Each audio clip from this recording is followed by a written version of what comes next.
Kadang-kadang terasa juga dah, kenapalah Allah bagi dia cantik, kita ni taklah cantik sangat. Tak terasa. Bagus tuan puan-puan ni.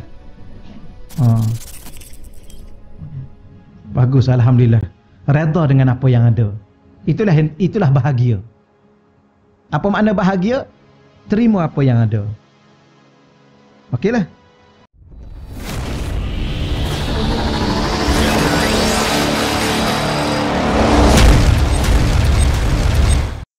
A'udzubillahi minasyaitonirrajim. Bismillahirrahmanirrahim. Assalamualaikum warahmatullahi wabarakatuh. Alhamdulillahi rabbil alamin. Wal 'aqibatu lil muttaqin wala 'udwana illa 'alal zalimin.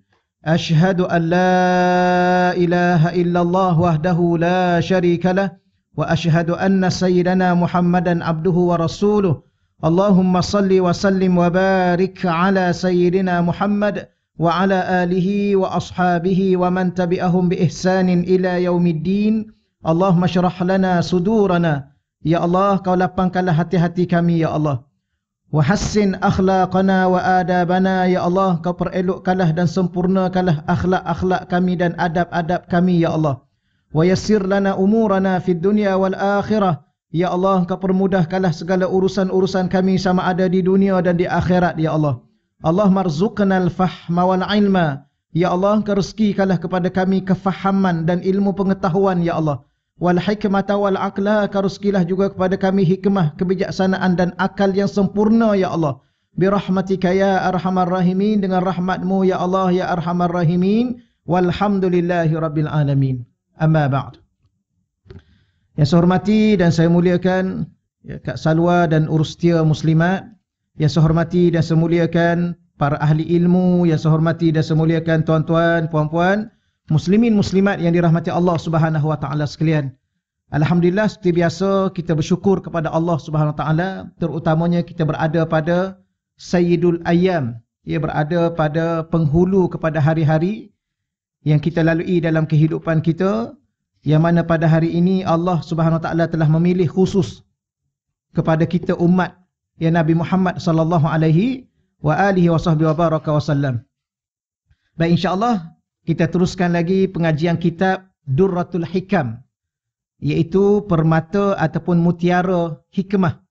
Ya, kata-kata hikmah yang dinukilkan ya daripada guru kami, iaitu Syekh Yusuf Muhyiddin Al-Bakhur Al-Hasani hafizahullahu taala, yang mana buku ini disusun oleh Syekh Zaini Ahmad ya hafizahullahu taala. Baik, insya-Allah pada pagi ini kita teruskanlah ya, sebab kita dah baca ya, dah banyak tajuk dah kita baca. Dan pada hari ini pada asalnya ya tuan-tuan dan puan-puan belajar dengan Fadil Ustaz Dasuki. Beliau hari ini ke mana? Ke Bera. Beliau masuk ke program dalam hutan hari ini. Sayanya semalam jumpa dengan dia. Dia ajak juga saya pergi, tapi saya kata minta uzur. Kalau tidak saya pun duduk dalam hutan juga. 3 hari 2 malam. Bulan berapa baru je? Baru 2 bulan, bukan 2 bulan lah, sebulan yang lalu je. Tu masuk hutan. Setakat ni lepas PKP ni dah 3 kali dah. Masuk hutan. Ustaz Dasuki dia minat masuk hutan. Ada program, bukan masuk saja, ada program. Saya sepatutnya terlibat jugalah, tapi oleh kerana ini hari pertama saya di sini, saya di sini dululah. Baik, insya-Allah kita sambung pada muka surat 19. Betul ya? Baik, tajuknya untuk hari ini sebagai suatu peringatan kita daripada kalam-kalam hikmah ya para alim ulama, iaitu manakah pilihan kamu? Hidup ini tuan-tuan dan puan-puan, kita yakin sangat-sangat bahawa kita sedang berdepan dengan pilihan. Dan pilihan ni tak banyak, antara 2 sahaja. Ya. Antara syurga dan neraka. Antara apa? Antara dosa dan pahala. Tapi kita nak bincang ni antara dunia dan akhirat. Kita nak pilih yang mana? Sekarang ni dah banyak buat pilihan kan? Padahal 2 je pilihan. Nak buat dosa ke nak buat pahala? Memang ramai yang pilih pahala tapi banyak dosa. Yang tu yang peliknya. Betul kan? Sekarang rasa macam mana? Rasa banyak dosa ke rasa banyak pahala? Tapi katanya setiap kali pilih pahala. Agak-agak sekarang ni ke syurga ke neraka? Yang ni tak berani nak jawab dah. Tapi pandai-pandai. Tapi ada orang, dia tak pandai lagi nak buat pilihan. Dan dia tak tahu lagi nak pergi ke syurga ke neraka. Dia tak tahu. Dia kata nak masuk syurga, tapi dia mengumpat tak berhenti lagi. Tu ke mana perginya? Jadi inilah antara pilihan-pilihan yang kita kena buat sekarang. Jadi antaranya ialah antara dunia dan akhirat. Baik. Maka kata Syekh Yusuf hafizahullah ta'ala, seandainya dunia itu emas dan akhirat itu perak, yang manakah pilihan kamu? Mestilah kita pilih emas. Antara emas dan perak nak yang mana? Yang kat lengan tu emas ke perak? Yang kat jari tu emas ke perak? Sudah. Tapi seandainya dunia itu emas dan akhirat itu perak, yang manakah pilihan kamu? Sebaik-baik emas akan dibinasa dan seburuk-buruk perak kekal abadi. Manakah pilihan kamu? Itu antara perumpamaan. Emas ni kadang-kala dicairkan kembali, tapi perak jarang diguna kembali. Ya, kalau dah buat itu macam kuali apa, dia jarang jalan, kita kan nak kata ya. Tapi saya taklah mahir sangat dalam bab emas dan perak ni. Tapi itu disebut oleh alim ulama bahawa kadang-kala emas itu dia akan dicairkan balik, akan diubah bentuknya. Tapi perak ni dia jarang nak ubah balik, nak buat apa lagi? Baik, itu perumpamaan. Kata Sayyidina Ali radhiyallahu anhu, mathalud dunya masalul hayyah. Mathalu ni perumpamaan. Ni supaya sebenarnya begini tuan-tuan dan puan-puan. Saya sendiri dan mungkin kita juga sama, kita tak cukup kenal dunia. Betul ya? Dah tahu dah dunia. Ke tak tahu lagi? Ataupun ada orang dia tak sedar di dunia. Duduk alam mana dia ni? Ya, alam fantasi apa? Baik, saya sebut sedikitlah. Dunia ni daripada perkataan, banyak perkataannya, tapi antaranya ialah daripada perkataan dunuwun. Dunuwun. Apa makna dunu? Sesuatu yang dekat. Sesuatu yang segera. Memang kita boleh tengok sekarang sebab dia dekat. Dan memang kita boleh tengok, boleh rasa sekarang sebab dia benda yang segera. Boleh dapat segera? Ya, boleh. Boleh rasa segera? Ya, boleh. Boleh pegang, boleh sentuh, semua boleh. Itu dunia. Satu maksud. Maksud yang kedua ialah dana'ah. Sesuatu yang hina. Berapa ramai manusia dengan kejar dunia itu, dia jadi manusia yang hina. Akhlaknya, budi bicaranya. Betul? Baik, itu maksud. Sebab tu kita kena hati-hati dengan dunia. Kalau tidak, kita akan jadi hina dengan dunia ini. Tambah-tambah manusia yang tidak boleh menilai dunia itu apa. Maka dia tak kira halal, dia tak kira haram, dia tak kira dosa, dia tak kira pahala, dia tak kira dia terhormat ke neraka. Janji dia dapat dunia itu. Cuba kita tengok manusia yang rakus dengan dunia. Kita tidak sampai ke tahap itu, puan-puan. Betul ya? Betul ya? Alhamdulillah. Betul. Oh, subhanallah, kalau ada orang yang tamak dunia, dia tak kira harta orang, dia tak kira dia tak kira. Janji dia akan langgar semua sekali. Janji dia dapat. Dia boleh bunuh orang kerana nak dapatkan dunia. Berapa ramai yang merebut tahta dunia, dia bunuh adik-beradiknya, dia bunuh ayahnya, dia boleh bunuh suaminya. Dunia. Cuba baca tentang dunia ini. Tak apa, kita tak nak hurai panjang sangat. Dunia ni juga antara maksudnya ialah ula. Apa makna ula? Suatu permulaan. Walal akhiratu khairul laka minal ula. Walal akhirah, akhirat itu khairul laka, lebih baik bagimu, minal ula, daripada ula. Apa makna ula? Dunia, daripada permulaan. Rupa-rupanya sebab tu kita kena faham sungguh-sungguh. Walau sekaya mana manusia pada hari ini, setinggi mana pangkat dia pada hari ini, sebesar mana kuasanya pada hari ini, secantik mana rupa parahnya pada hari ini, itu suatu permulaan. Kalau nak tengok siapa yang betul-betul kaya, akhirat. Akhir nanti. Ya, macam lumba lari lah. Ada seorang tu, 1, 2, 3, dia pecuk, subhanallah. Paling laju. Itu baru permulaan.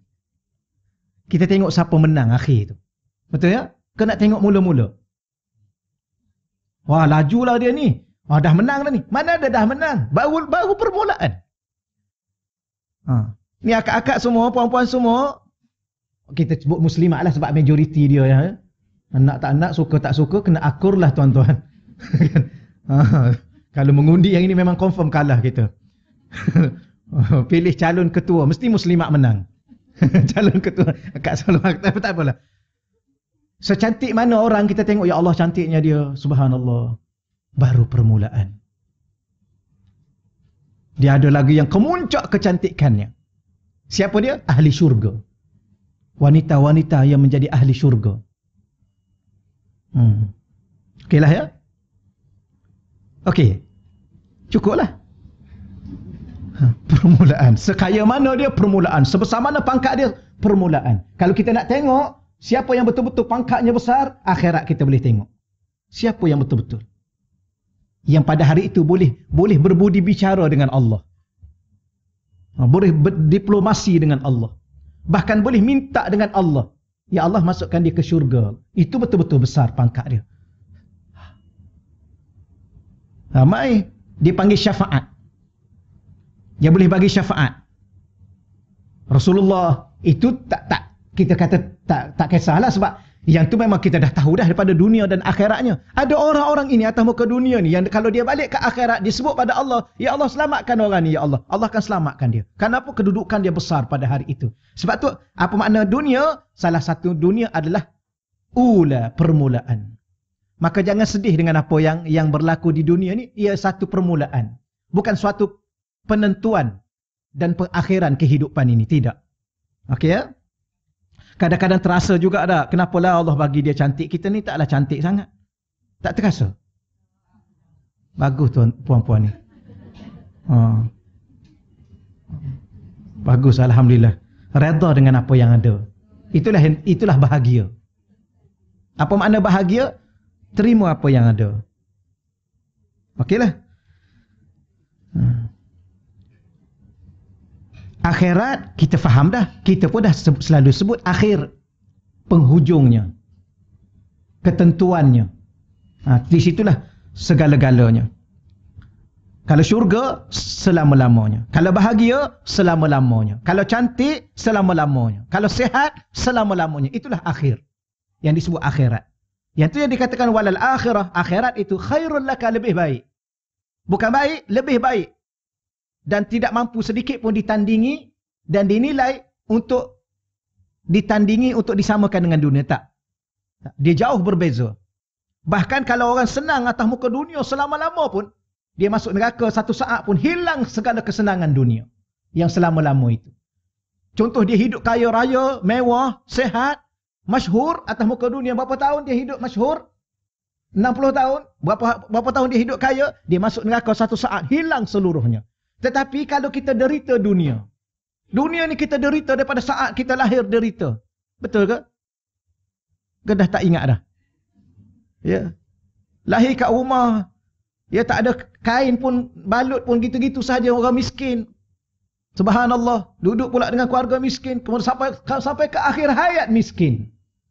Nama tak ada, pengaruh tidak ada, tapi masuk syurga satu saat sahaja hilang seluruh kemiskinan itu, kesusahan itu.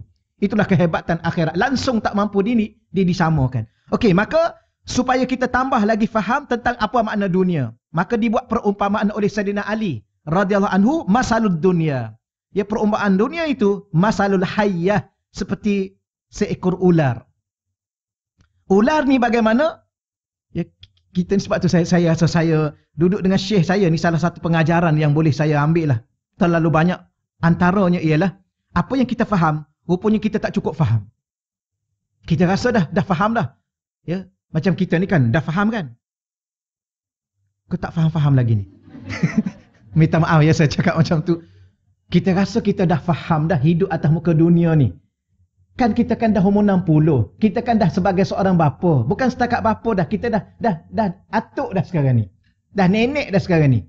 Kita rasa kita dah cukup faham erti sebuah dunia, kehidupan dunia. Kadang-kadang kita tengok remaja tu, kita kata tak faham remaja tu. Dia tak faham lagi lah tu. Tu yang dia leka sana, leka sini ni. Betul ya? Kita rasa kita dah faham. Rupanya kita tak cukup faham. Inilah antaranya orang yang benar-benar faham. Siapa? Sayyidina Ali. Kenapa dia faham? Sebab dia duduk dengan insan yang paling faham erti kehidupan dunia. Siapa dia? Baginda Rasulullah sallallahu alaihi wasallam. Maka dunia ni salah satunya seperti seekor ular. Bagaimana ular? Layyinun, lembut. Massuha, sentuhannya. Akhir-akhir ni ramai kita tengok orang suka main ular. Letak atas leher. Orang perempuan pun. Ya. Saya tak mau. Jumpa tu kita cabut lari. Tapi ada duk main ular sekarang ni. Dah bela ular pun ada sekarang ni. Betul ya? Lembut. Sentuhannya. Tetapi qatilun summuha, tetapi racunnya cepat membunuh. Subhanallah, Allah cipta ular. Apa manfaat dia? Disebut dalam tafsir Al-Imam Al-Qurtubi. Tafsir Al-Jami' li Ahkamil Quran lil Imam Al-Qurtubi. Dia salah satunya memberi sentuhan kepada jiwa kita. Bertapa ular ni, gitulah perumpamaan yang dibuat oleh Sayyidina Ali. Tapi ular ni, sekarang kita gerun dengan racunnya. Maka ular yang bisa dengan racun itulah yang sedang menunggu kita di alam barzakh. Kalau ular dunia itu kita takut, maka kita kena takut sungguh-sungguh untuk menjaga seluruh kehidupan kita, kerana ada seekor ular yang sedang menunggu di alam barzakh. Disebut dalam kitab Tanbihul Ghafilin, Imam Lis Samarkand. Sekali dia gigit 40 kharifan, 40 tahun sakit. Dia gigit sekali aja. Yang ular yang atas muka dunia ni digigit sekali, ialah sakit juga. Ya. Mati tu mati, tak ada masalah. Tapi yang ular ni pula dah lah sakit 40 tahun sekali gigit, tapi tak akan mati lagi kerana sudah mati. Kalau kita takut kepada ular yang atas muka dunia, kita kena lebih takut ular yang sedang menunggu kita di alam barzakh. Maka tolong pastikan bahawa sebelum kita masuk alam barzakh, pastikan tak ada ular di alam barzakh. Bagaimana nak tahu? Nak tahunya kalaulah alam barzakh kita tu menjadi taman-taman syurga, maka pada waktu itu dia tak ada ular. Tapi kalau dia menjadi lubang-lubang neraka, maka semua akan keluar daripada neraka. Kala jengkingnya. Sama juga kala jengking pun ada.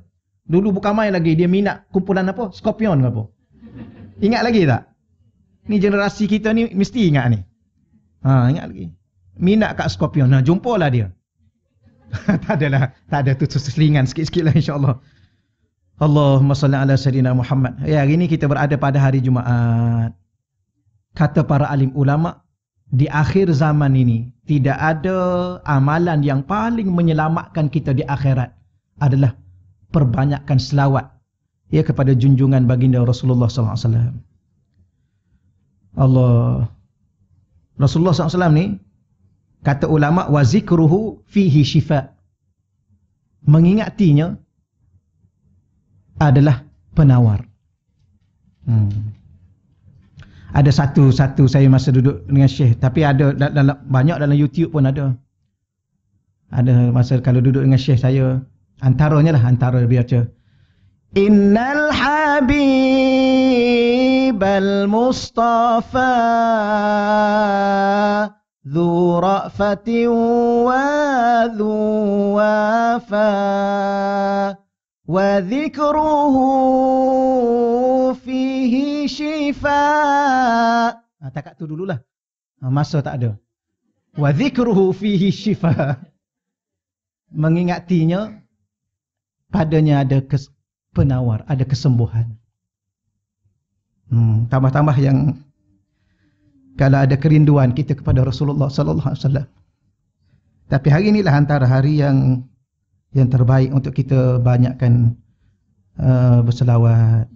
Dan kata ulama, berselawat kepada junjungan Nabi ini di akhir zaman adalah amalan yang paling menyelamatkan kita di akhirat.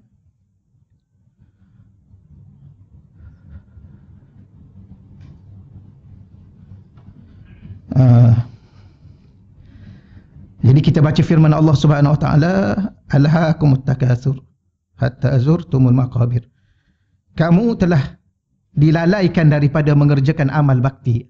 Ya, alhaakumut takatsur. Kamu telah dilalaikan daripada mengerjakan amal bakti oleh perbuatan berlumba-lumba untuk mendapatkan dengan sebanyak-banyaknya harta benda. Ya, anak pinak, pangkat dan pengaruh. Ni ayat ni selalu kita baca ya, selalu kita baca, salah satunya memberi suatu peringatan kepada kita. Akhir zaman ini kita banyak dalam kelalaian. Salah satu lalainya kenapa? Kerana kita berlumba-lumba mendapat sebanyak mungkin. Ya. Ada orang kita tak tahulah berapa banyak lagi dia nak. Contohnya kita dengar cerita ada orang ni ribuan ekar tanah. Kita nak dapat satu lot rumah pun kan. Tapi ada orang dia kejar. Yang kejar tanah, yang kejar duit, ya, bilion. Yang kejar duit, yang kejar pangkat, tu. Yang kejar anak pinak ada juga kan? Memperbanyakkan anak ada. Yang ni akhir zaman ni kurang sikit. Dia kata gini, berlumba-lumba mendapatkan dengan sebanyak. Apa yang banyak? Harta benda. Anak pinak. Kenapa disebut anak pinak? Sebab orang Arab ni kalau dia suka anak dia ramai dan anak lelaki. Lepas tu dia kahwin sebanyak mungkin untuk dapatkan anak seramai mungkin, anaknya lelaki. Sebab tu dia disindir baginda Rasulullah SAW bahawa Rasulullah ni ialah abtar. Orang yang telah terputus zuriat. Kerana apa? Kerana anak-anak lelaki baginda Rasulullah SAW ini meninggal dunia. Yang tinggalnya perempuan itu sahaja. Itulah. Baik, kemudian hatta zurtumul maqabir, sehingga kamu masuk kubur. Rupanya ni salah satu sifat manusia. Harap-harap Allah sedarkan di saat kita lalai. Ya, kita juga sedang mengejar sesuatu yang kita nak. Ya, sebab setiap orang ni ada cita-cita dia masing-masing kan. Betul. Sekarang ni duk kerja apa sekarang ni? Macam saya sebut tadilah, yang minat kepada pangkat, yang jiwa dia nak kebesaran, dia akan kejar sehabis mungkin. Dia tak kira umur. Betul tak? Yang minat harta benda, dia akan kejar harta. Sehingga bila? Sehingga dia masuk kubur. Masa tu dia terkejut besar bahawa apa yang dia kejar itu sesuatu yang dia ingin tinggalkan. Pelik ya? Kita kejar sesuatu yang kita nak tinggalkan. Kita kumpul sesuatu yang kita nak tinggalkan. Kita habiskan masa sebanyak mungkin untuk sesuatu yang kita tinggalkan. Ini pelik gitu. Dan ada setengah ulama kata, makhluk paling pelik adalah manusia. Kan? Ada satu kata-kata tu seronok juga kita dengar. Ya, dikumpul duit, kemudian dia habiskan duit. Ya, dikumpul duit, kemudian akhir sekali dia habiskan masa sehat, dia habiskan sehat dia untuk kumpulkan duit. Apabila dia tua nanti, masa dia sakit, dia habiskan duit dia untuk ubat kesakitan dia. Ni tak pelik. Maka nikmati kesihatan yang ada ni, berpada-padalah mencari sesuatu sehingga hilang kesihatan yang ada.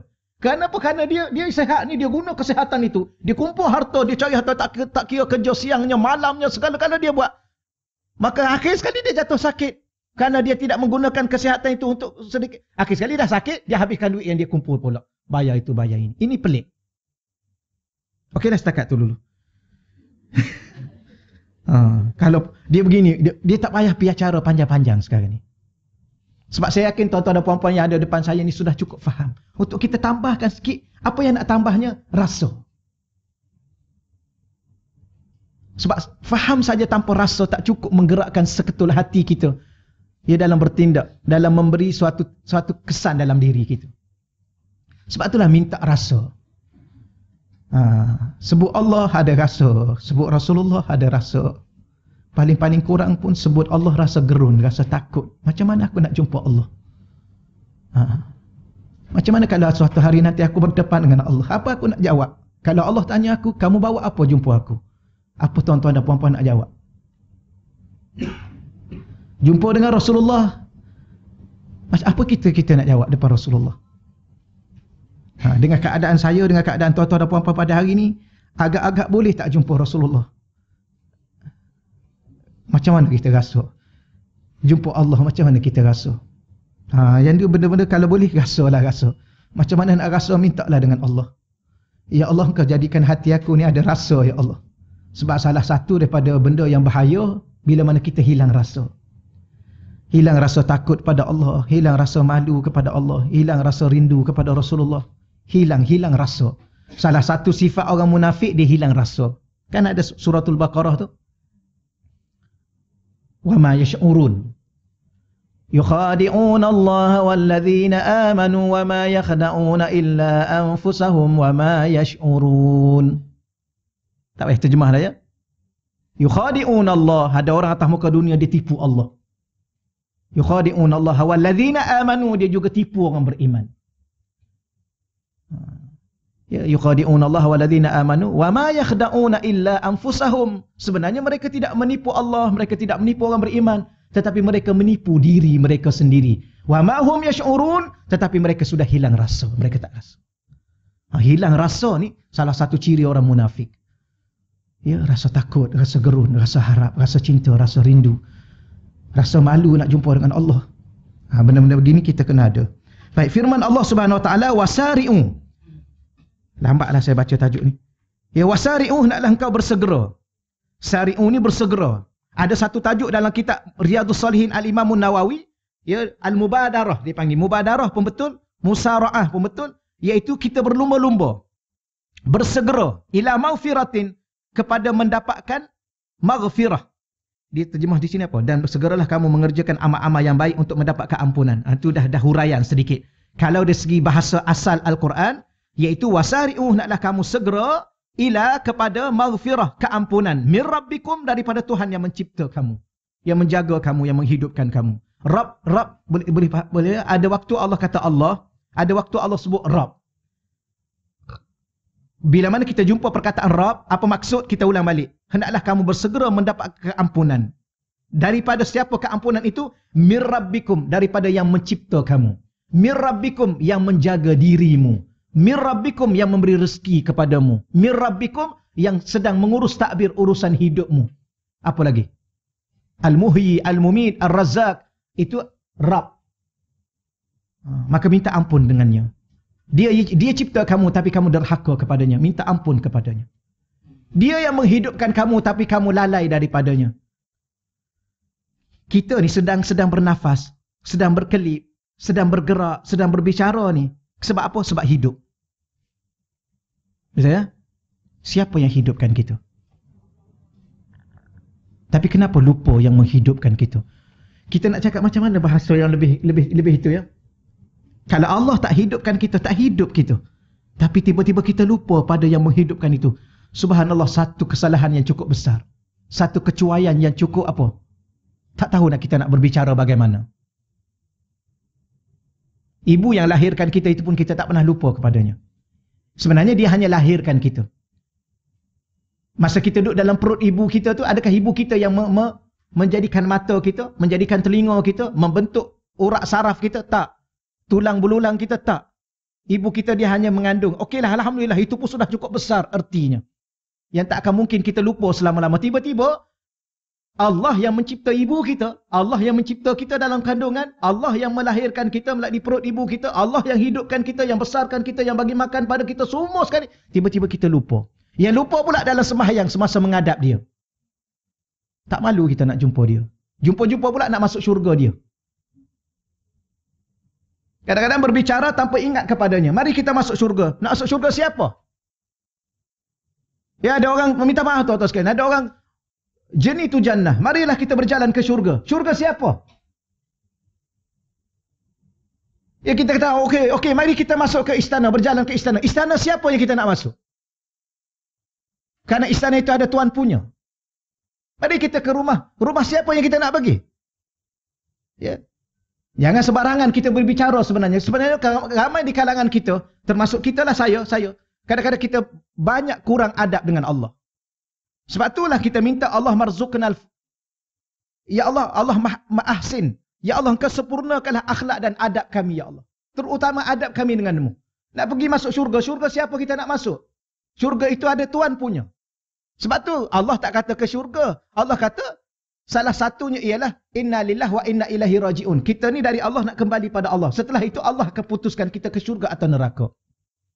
Cuma ialah sebagai orang awam, saya yakin yang tuan-tuan dan puan-puan yang ada depan saya ni tidak lagi orang awam tahap ni kan. Tahap betul-betul awam.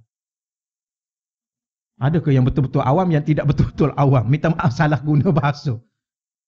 Orang belajar, orang mengaji. Maka kena beza sikit daripada orang awam yang tak mengaji.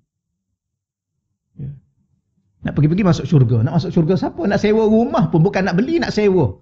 Bukan nak masuk sebarangan, tak boleh. Ada tuan punya. Jumpa tuan punya dulu. Dan merayu pada tuan punya. Dia minta izin dengan tuan punya. Akhir sekali tak payah berinteraksi lah dengan syurga, berinteraksi dengan tuan punya. Dia akan letak mana-mana syurga yang dia rasa sesuai untuk kita. Akhir sekali kalau tak kena gaya, dia bagi 8-8 semua sekali. Betul? Tapi walau bagaimanapun, bersegera minta dengannya keampunan. Wa jannah. Dan ini bicara syurga. Saya sebut awal-awal. Ya, kerana ada perkataan jannah. Bersegera minta keampunan daripada Tuhanmu. Lepas keampunan daripada Tuhanmu itulah kamu boleh bersegera ke syurga. Sebab tu apa yang paling penting? Keampunan. Sebab itulah ada satu doa. Allah marzuqna qablal maut taubah. Ya Allah, engkau rezekilah kepada kami sebelum kami mati ni, ya Allah. Kami nak rezeki bertaubat. Tuan-tuan, benda yang paling penting atas muka dunia adalah keampunan Allah. Sebab tu saya ulang banyak kali dan saya yakin tuan-tuan dan puan-puan masih ingat. Sayyidina Umar, Sayyidina Ali ni radhiyallahu anhuma dipesan oleh baginda junjungan Rasulullah SAW, jumpa Sayyidina Uwais Qarni, cari orang ni. Dia ada tanda sekian-sekian kan. Minta doa dengan dia supaya dia doa pada Allah, Allah ampun dosa kamu. Padahal yang kedua-dua ni, seorang pak mentua Nabi, khalifah kedua. Yang seorang lagi menantu Nabi, khalifah yang keempat. Dua-dua ni telah diberitakan ahli syurga. Kan 10 orang al-mubashiruna bil jannah, 10 orang yang telah diberitakan ahli syurga. Tapi kena cari seorang lagi ni, Sayyidina Uwais Qarni. Dia tak dikira sahabat, dia hidup zaman Nabi, tapi dia dah pergi ke Madinah nak jumpa Nabi. Masa tu Nabi keluar pergi berperang. Maka oleh kerana dia jaga mak dia, dia ingat pesan mak dia, dia taat kepada pesan mak dia, maka dia kembali balik. Akhir sekali Allah angkat kedudukan dia, makbul doa, mustajabud da'wah. Allah makbulkan doa dia. Dia minta dengan Allah sepatah akan jadi segala-galanya. Maka Nabi ajar supaya pergi jumpa, cari dia, minta doa. Sebab kita kadang-kadang kita fikir bagi kita yang akal yang kurang kematangan, kurang kecerdikan dan sebagainya, mintalah supaya Islam berkembang dengan pesat. Ya, kerana dia ni makbul doa. Tak, minta dengan dia supaya dia berdoa pada Allah, Allah ampun dosa kamu. Ni ahli syurga ni. Banyaklah iktibar salah satunya dia nak ajar Sayyidina Umar dengan Sayyidina Ali, baginda Rasulullah sallallahu alaihi wasallam. Dia nak didik Sayyidina Ali sahabatnya ini, Sayyidina Umar sahabatnya ini supaya tawadhu. Hidup ni walau siapa kita sekalipun, walau orang dah bagi tahu kita ahli syurga pun, tolong rendah diri pada orang. Minta doa dengan orang. Mungkin doa dia lebih makbul daripada kita. Lepas tu kadang-kadang imam duduk doa. Saya minta maaf lah, saya rasa terkesan sikit, kadang-kadang tersentuh sikit. Ada orang, lepas imam bagi salam, dia terus bangun duduk kat belakang, dia doa seorang-seorang. Dia ingat doa dia makbul ke? Ada waktu tolonglah aminkan doa orang. Mungkin doa imam itu lebih makbul daripada doa kita. Dan mungkin ada orang yang mengaminkan di antara kiri dan kanan kita itu. Amin dia lebih apa? Lebih makbul daripada amin kita. Tapi ada orang tu subhanallah, mungkin wallah lah kita tak naklah kata dia sombong, tapi biasanya yalah, duduklah situ, doalah. Tak boleh nak doa tu atas kan. Jangan kita kena minta doa. Jumpa anak kecil, adik tolong doakan akak supaya Allah ampunkan dosa-dosa akak. Kita jumpa, tak apatah lagi kalau kita jumpa orang lama macam tuan-tuan ni kan, orang lama-lama. Tuan Haji tolong doa pada saya supaya Allah ampun dosa saya. Okay. Kita kena rasa orang jauh lebih mulia daripada kita. Yang lama ni jauh lebih baik daripada kita. Sebab dia dulu baca Quran, dia dulu sujud pada Allah. Yang akak-akak yang lama-lama ni kan, jauh lebih baik pada ustaz-ustaz yang ada ni. Betul. Ustaz yang ada ni bercakap aja lebih ni. Ni tak nak berhenti lagi, pukul berapa nak berhenti ni? Baru pukul 10. Nak berhenti pukul 11, baru pukul 10. Tuan-tuan okey ke ni? Allah, tapi mengaji saya tak minat mengaji lama-lama. Nak habis dah ni. Allah, apatah lagi kalau dia kanak-kanak. dosa dia jauh lebih sedikit daripada kita. Bahkan mungkin dia tak ada dosa lagi. Jumpa anak-anak kecil tu kan yang datang, jangan marah. Dia duduk bising kat belakang, anak kecil duduk bising. Diam. Tak kena. Gitu. Mau bising kat masjid. Baik dia lah umur tu dah dapat masjid. Kita umur berapa baru sampai masjid? Ya. Minta maaf lah cakap kan. Belagak dia baru pencin baru datang masjid. Tak marah kat budak kecil tu. Jangan. Adik datang sini sekejap. Tolong doa kat makcik ya supaya Allah ampun dosa makcik. Cakap amin ya, amin. Dia pun amin. Daripada marah kat dia. Mari sekejap. Bagilah gula. Bawa lah gula-gula tu. Dalam poket tu. Dia jumpa anak-anak yang kecil. Datang sini mai makcik nak bagi. Tapi tolong doa kat pakcik ya. Ya supaya Allah ampunkan dosa pakcik. Pakcik dah tak lama dah nak pergi jumpa Allah. Daripada kita marah dia. Betul. Dia pun ambil gula-gula. Diamlah dia. Mesti dia tak bercakap dah ada gula-gula dalam mulut. Kan? Kita larang. Memang tak payah larang lah dia. Memang dia. Sama-sama ada kawan. Bagi 2 biji. Bawa berapa? 10. Agak-agak kawan dia ada. Bagi ni. Duduk kat ujung tu. Jangan bising. Ambil gula-gula. Bagi yang keras sikit biar lambat habis. Betul. Tapi orang lama dulu kan dia psikologi dia tinggi kan. Jangan duduk atas bantal. Nanti bisul. Padahal dia tak bagi. Yalah nak letak kepala, nak letak muka, letak punggung pula dah. Dia kata dah bisul. Jangan makan ikan. Sebab apa?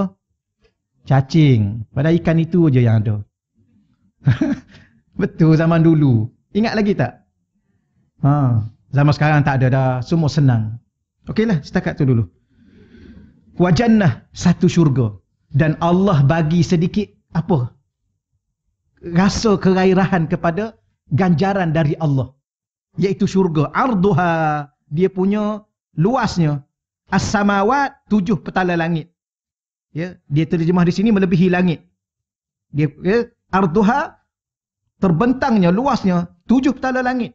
Wal ard, 7 petala bumi. Uiddat.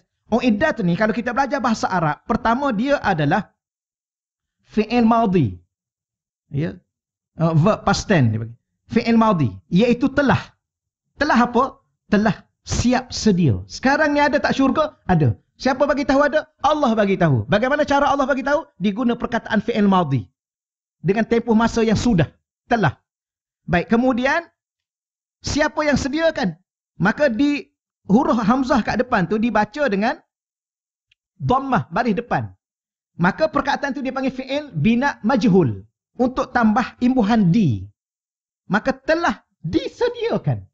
Kepada siapa? Li. Kepada al-muttaqin. Orang-orang yang bertakwa. Lil muttaqin. Sebab tu salah satu minta dengan Allah. Ya Allah, kau jadikan aku dan keluarga aku. Ya Allah, anak cucuku. Ya Allah. Dan kalau boleh sahabat-sahabat aku yang ada ni. Ya Allah. Orang-orang yang bertakwa. Ya Allah. Tolonglah jadikan kami orang bertakwa. Ya Allah. Minta dengan Allah. Sayalah kesimpulan sekarang ni. Saya duduk mengaji dengan syekh saya sampai sekarang. Syekh saya ni, Syekh Yusof ni, tiap-tiap hari buat online. Kuliah online tiap-tiap hari daripada Lubnan. Sebelum ni beliau datang. Dah tak boleh nak datang dah. Tiap-tiap hari, kadang-kadang pagi, kadang-kadang petang. Beliau buat online. Jadi setiap kali kita mengaji, pesan, minta dengan Allah. Yang kita usaha je lah. Setakat mana boleh. Usaha datang mengaji, duduk sekejap, buka kitab. Ya, selebihnya minta. Kita nak apa? Ya, yang ni salah satunya kita nak syurga, minta syurga. Kenapa? Kerana sembahyang yang ada tak cukup untuk bawa kita ke syurga. Nak bayar apa yang ada ni pun tak terbayar dah. Nak bayar kelipan mata, nak bayar hembusan nafas, nak bayar denyutan jantung, nak bayar segala apa yang ada dalam jiwa dan hati kita, roh, segala-gala tak mampu nak bayar dengan apa yang ada. Maka yang ada ni kenapa buat juga? Kerana itu adalah perintah Allah sebagai seorang hamba. Kita buat ajalah. Takat mana yang mampu. Selebihnya yang ganjaran-ganjaran itu, minta dengan Allah. Masukkanlah aku ke syurga, ya Allah. Masukkanlah ibu bapa aku ke syurga, ya Allah. Tolonglah, ya Allah. Aku merayu, ya Allah. Merayu berapa banyak? Berapa banyak. Jangan berkira lah. Allah tak pernah berkira dia bagi kat kita. Sehingga kita sendiri pun tak boleh nak kira, nak hitung apa yang Allah bagi. Kita yang duduk tengah rasa ni. Ni, apa sedang sekarang ni? Rasa sihat. Sekarang ni rasa apa? Rasa boleh bernafas dengan elok, tidak sesak, tidak apa. Berapa banyak dah bernafas? Hembus nafas, tarik nafas, tak tahu. Betapa Allah Ta'ala tidak pernah berkira dengan kita. Sebab tu kita jangan sampai berkira dengan Allah. Ada 100 dah ni, cukuplah dulu. La ilaha illallah, la ilaha illallah. Dah 100 dah. Banyak dah tu. Jangan berkira. Kalau la ilaha illallah alhamdulillah dah 100,000, tu baru betul. Ni 100. Kemanalah sangat 100? Berkelik satu hari 100. Tarik nafas, hembus nafas satu hari 100. Kau tak kisah sangat berapa. Tapi kita subhanallah, subhanallah, subhanallah, subhanallah, subhanallah, subhanallah 33. Cukup dah. Yang tu yang lepas sembahyang, yang lepas pada itu. Gitulah insya-Allah. Jangan berkira dengan Allah. Dan kalau kita tidak berkira dengan Allah, macam pergi masjid, jangan berkira sangat. Dahlah pergi masjid ada waktu-waktunya. Tidak selalu datang masjid ada waktu. Duduklah dulu. Ni dahlah datang lewat balik awal. Hari Jumaat, minta maaf tuan-tuan ya. Orang duk khutbah. Kita kan saya ketua khutbah, ada satu tempat yang saya tetaplah khutbahnya. Dah agak lama dah. Kita duk tengah khutbah ni, nampak tu baru berjalan, lenggang duk main telefon. Orang duk khutbah duk berjalan. Ada satu kali saya khutbah, dia main telefon. Dia pun letak kat depan. Saya ni member kat atas ni. Mimbar kat atas ni. Dia duk main telefon kat bawah tu. Bagus juga dia duk soft depan. Bagus, dia datang awal lah maknanya. Saya duduk khutbah, dia main telefon tuan-tuan. Kemudian dia letak telefon, duduk tengok. Oh, jawab pula. Lepas tu duduk gini pula. Saya subhanallah, tapi ialah kita kena jaga adab kan. Kalau kita tegur dia depan-depan, malu dia, jadi kita juga tak beradab. Kita kena, walaupun dia Islam ni, walau orang tu salah sekalipun, kita tetap kena beri keadilan kepadanya. Salah satu keadilan yang kita kena beri kepadanya adalah menjaga maruah dirinya. Contoh kita kata Islam, dia kena nak rotan kan. Islam. Memang kawan tu dah kena rotan. Tapi tak boleh buka dah dedah aurat dia. Ni yang hukuman sekarang ni, yang rotan sekarang ni, dia buka punggung kawan tu. Kawan tu walaupun memang dia salah, punggung dia ada maruah. Punggung dia ada maruah pula. Diri dia ada, maaf cakaplah, salah pula ada. Diri dia ada maruah, kenapa kita londehkan? Islam tak? Sebab tu kalau dah dia salah pula dia duduk depan-depan ni, saya subhanallah dalam hati tu duduk khutbah. Kenapa saya terasa sangat sampai ingat sampai hari ni? Imam yang duduk main telefon tu imam. Tapi imam muda. Di Bukit Tinggi, Kelang. Sampai hari ni saya teringat. Tapi tak apa, walaupun bagaimana kita tahan, kenapa? Kita kena jaga diri dia. Dan kalau kita tegur dalam khutbah ni pun, maka kita yang bersalah. Kenapa? Menjatuhkan maruah orang. Gitulah. Tapi dia dah tak ada Jumaat dia hari tu. Dia dikira lalai. Sebab dia duk main batu pun lalai. Apakah main telefon?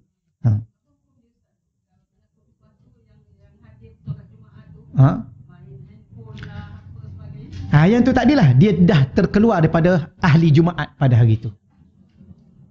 Dia lalai. Kan ada hadis dekat main batu pun lalai. Ni main telefon. Bukan sekali. Letak tengok macam ni. Oh, sedap dia ni. Nanti kata, oi. Tak ada lah gitu tu. Okeylah, setakat tu dahululah ya. Allah. Apa yang nak bagi tahunya apa? Saya nak bagi tahunya apa? Selalu sukar untuk jadi baik. Untuk jadi soleh. Nak jadi soleh tu dah sukar. Nak kekal dalam soleh itu. Nak jadi baik tu satu bab. Nak kekal dalam kebaikan itu, subhanallah, maka minta dengan Allah. Mana tahu dia tu baik? Bila mana dia sudah menjadi orang yang bertakwa, maka dia baik. Mana bukti orang bertakwa tu baik? Allah sediakan syurga untuk dia. Ni. Saya ni baik ke tak baik Ustaz? Dah jadi takwa ke? Dah jadi orang bertakwa ke belum? Maka siapa orang bertakwa ni apa? Bacalah banyak ayat-ayat Quran tentang takwa. Sebab itulah pada hari Jumaat itu, ya ayyuhallazina amanu taqullaha haqqa tuqatih. Khatib awal-awal lagi, usikum wa iyaya bitaqwallah. Kenapa tiap-tiap minggu? Cukuplah sekali sebulan, cukuplah tak tiap-tiap minggu. Dan bahkan menjadi rukun. Kenapa? Untuk pastikan orang yang mendengar pada hari Jumaat itu menjadi suami-suami dan lelaki-lelaki yang bertakwa. Kerana mereka lah yang boleh menyebabkan isteri dan anak-anaknya menjadi takwa. Dan kalau satu keluarga bertakwa, Allah sediakan syurga ni. Akan sediakan tidak? Sudah siap sedia. Subhanallah. Seronok kita kalau kita dengar. Sebab tu minta dengan Allah. Minta ni tuan-tuan. Satu solat hajat, yang kedua doa. pernah tak kita solat hajat untuk jadi orang bertakwa? Yang ni kurang sikit saya dengan tuan-tuan buat. Kita solat hajat sebab apa? Sebab anak nak exam. Apa lagi solat hajat? Sebab nak pergi Mekah kan, solat hajat supaya selamat pergi dan balik. Sepatutnya solat hajat selamat pergi, jangan balik. Takkan tak nak meninggal di Madinah. Duduk dekat dengan Nabi. Kuburnya namanya Baqi', Jannah. Jannatul Baqi'. Balik Malaysia boleh tentu lagi. Oh, tapi kalau cakap kat anak-anak, mama pergi ni, mama tak balik dah. Sudah. Mama yang menangis dulu. Betul. Tapi mintalah dengan Allah, tuan-tuan. Ya Allah, kalau engkau izinkan aku untuk berpijak lagi di bumi Madinah, di bumi kekasihmu, ya Allah, kau ambillah nyawa aku di situ, ya Allah. Ya. Allah. Okey, muka surat 20. Panjang pula tajuk ni. Muka surat 20. Badiru bil a'mal. Badiru ni, tu yang kita kata ada dua perkataan. Sari'u pun boleh, badiru pun boleh. Dalam tajuk kitab Riyadhus Shalihin mubadarah. Apa makna? Bersegera. Bil a'mal, melakukan amal-amal. Fitanan, sebelum kedatangan fitnah. Kaki ta'il lail, dan fitnah itu seperti potongan malam yang gelap gelita. Hendaklah segera buat amal. Sekarang kalau nak baca Quran, baca. Sekarang kalau nak menderma, derma. Sekarang kalau nak datang masjid, datang. Sekarang kalau rasa nak datang kuliah, datang segera. Jangan tangguh-tangguh. Sebelum datangnya fitnah. Apa makna fitnah? Zaman ujian yang begitu berat. Ujian itu bagaimana perumpamannya? Perumpamannya kita berada pada malam yang gelap gelita. Ingat tak pernah kadang-kadang kita duduk dalam rumah, tiba-tiba elektrik tak ada kan? Terpadam lampu. Kita angkat tangan kita pada masa itu pun tak nampak. Depan mata ni pun tak nampak. Itulah fitnah. Nak bagi tahu kepada kita betapa kita suatu hari nanti akan berada dengan fitnah ini, akhir sekali kita pun tak tahu kita dalam fitnah, dalam ujian yang besar. Ni. Jangan ni. Masa makan, masa tidur, dalam tandas pun bawa ni barangkali ni. Betul. Takkan nak tinggal luar tandas kan? Pernah tinggal? Saya pernah tinggal sekali, hilang. bukan pernah tinggal, tertinggal. Tertinggal, ada masuk tandas tu ada cermin, letak kat dulu. Tengok dulu cermin pun masuk tandas. Tengok, inna lillahi wa inna ilaihi raji'un. Itu mesti kau bawa lah. Tidur pun bawa. Kat masjid pun bawa. Sekarang ni duk ajar sikit lah. Berhenti kat masjid, nak masuk masjid, letak dalam box kereta, letak aje lah. Habis kalau orang pecahkan, tak tahu nak buat macam mana, biarkanlah. Sebab apa? Sebab dia rasa lain. Kalau bawa ni masuk masjid, dia rasa nak tengok. Ustaz pun nak tengok juga. Iyalah, ustaz lah kena tengok sebab jadual banyak ni. Lepas Jumaat ni nak pergi mana? Saya ni pagi ni duha. Tengah hari tazkirah Jumaat. Kemudian petang ada yang dengan MBSA. Tengok lepas ni nak pergi mana? Rasa nak tengok. Dalam rumah Allah. Apatah lagi orang duk tazkirah Jumaat. Kita duk main telefon. Ramai. Tapi kita tak boleh nak tegur lah. Kok dia duduk pegang telefon tu, dia duduk catik apa yang kita itu kan.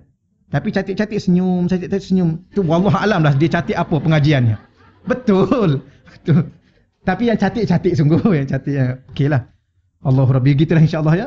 Yusbihul rajulu. Tengok salah satu akhir zaman yang akan jadi keadaan begini. Wal'iyazbillah. Tolong berlindung dengan Allah. Yusbihul rajulu. Berpagi-pagi seseorang itu. Mu'minan. Masih dalam keadaan beriman.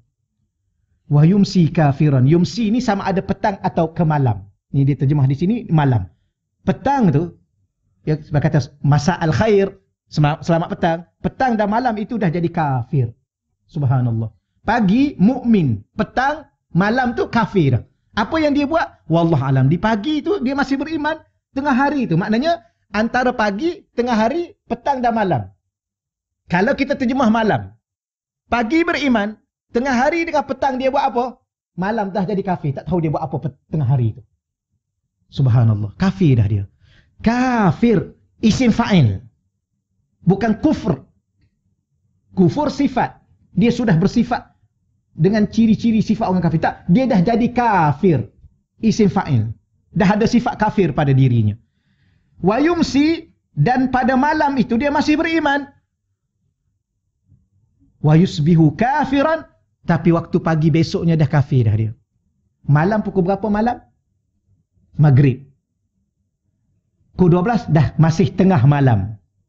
Pukul 1 pagi. Maknanya daripada maghrib pukul 7.30 tu, contoh, sampai pukul 12.59 beriman, pukul 1 dah kafir dah. Pagi. Ataupun kalau kita kata pagi besok, pukul apa pagi besok? Pukul 6, pukul 7. 7 pagi dah kafir dah dia. Kalau dia mati pagi tu. Allah, inilah kehidupan yang kita sedang lalui, maka pilihlah antara dunia dan akhirat. Pandai-pandailah. Itulah keadaan dunia yang kita sedang lalui. Okey, selesai. Dunia yang menipu. Dia tambah lagi satu sifat supaya kita bincang sekarang ni bukan nak salahkan dunia. Oh, kalau macam tu Ustaz, kenapa dunia ni? Salahkan diri sendiri. Ya. Bukan salah ibu mengandung, salah diri membawa nasib. Jangan salahkan. Ni saya ni Ustaz, saya tak minta dilahirkan. Kenapa ibu saya melahirkan saya? Dengan sebab ibu saya melahirkan saya ni lah, saya jadi begini. Saya pun tak pernah minta untuk dilahirkan. Habis siapa yang minta? Dia ingat dia seorang yang tak minta. Tapi ada orang memberi alasan begitu. Jadi bukan salah ibu mengandung, salah diri kita membawa nasib. Bukan salah dunia, salah kita yang terpedaya dengan dunia. Okey? Macam orang perempuan nak salahkan lelaki. Kenapa nak salahkan lelaki? Contohnya. Tak adalah contohnya. Macam kita juga nak salahkan orang rumah kita. Kenapa salahkan? Salahkan anak-anak. Ni sebab you semualah. Mama jadi macam ni. Kenapa nak salahkan anak-anak? Kita yang silap sebenarnya. Yang akan disoal pun bukan anak kita. Macam kita mati ni. Allah kan soal kita. Isteri Allah kan soal isteri. Okeylah, setakat dulu insyaAllah. Muka surat 21, dunia yang menipu. Kata Syekh Yusuf, setiap kali kamu ditipu orang, pasti kamu marah kepadanya. Bagaimana pula kamu tidak marah kepada dunia walaupun telah ditipu berkali-kali olehnya. Dunia ni dia menipu kita. Dia tunjukkan atau dia menzahirkan keindahan. Maka kita terpedaya dengan keindahan itu. Dia menzahirkan kemewahan. Kita terpedaya dengan kemewahan itu. Dia menzahirkan makanan-makanan yang sedap kan. Oh, terpedaya kita dengan makanan yang sedap tu. Akhir sekali darah tinggi. Akhir sekali kencing manis. Akhir sekali gaut.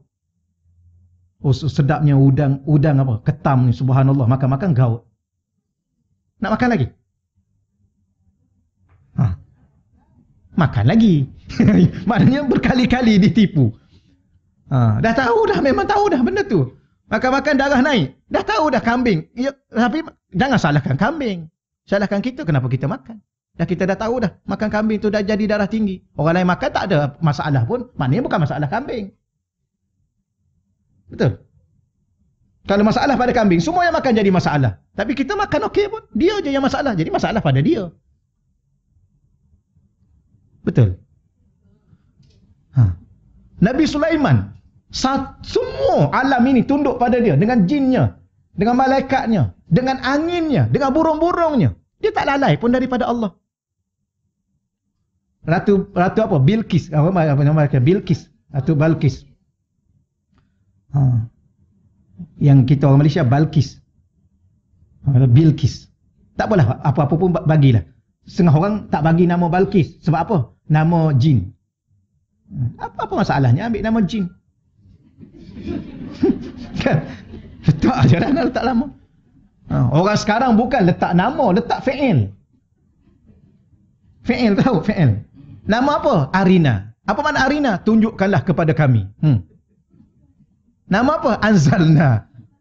Kami telah turun. Itu bukan isim, itu fi'il. Tu yang banyak fi'il tu. Tak adalah, tu selingan je, jangan catik yang tu. Tapi lah ya. Isim. Apa? Tak ada masalah. Tapi saya ingat lagi almarhum Tuan Guru Datuk Dr. Harundin ni, masa duduk mengaji dulu. Dia cerita pasal Ratu Balqis ni. Pergi masuk istana Nabi Sulaiman, angkat kain kan, selak kain. Sebab apa? Dia ingat ke air, kolam tu depan tu. Rupanya bukan kolam. Lantai tu daripada mutiara, pure mutiara. Nampak macam air. Mana ada orang buat lantai dengan mutiara? Mahal mutiara. Nak pakai kat sini sebiji pun mahal kan? Ni lantai tu mutiara. Kayanya Nabi Sulaiman. Siapa yang buat lantai tu? Jin. Jin ambil daripada mana? Jin selam ke dalam laut tu. Tapi adakah dia lupa Allah? Tak. Dia utusan Allah, dia Nabi Allah, dia tak lupa. Maknanya bukan masalah kekayaan, masalah diri sendiri. Sebab tu ada satu kitab yang saya baca di madrasah saya tu. Kitab Rasail Darqawiyah, Imam Maulai Arabi Al-Darqawi. Dia kata apa? Dia kata sebenarnya kamu jangan salahkan segala-gala makhluk yang ada ini. Isteri kamu, anak kamu, alam ini, pangkat yang kamu ada, kekayaan yang kamu miliki, kemewahan yang kamu sedang rasai. Yang salahkan bagaimana? Jangan salahkan benda-benda ini yang menghalang kamu dari Allah. Yang menghalang kamu dari Allah adalah dirimu sendiri. Yang tak baca Quran kamu. Yang tak bangun malam kamu. Masalah apa? Kerana kamu sibuk dengan diri kamu. Kamu tidak sibuk dengan Allah. Akhir sekali kamu salahkan itu, kamu salahkan ini. Sebenarnya tidak ada, semua benda yang ada ni adalah bukti kewujudan Allah.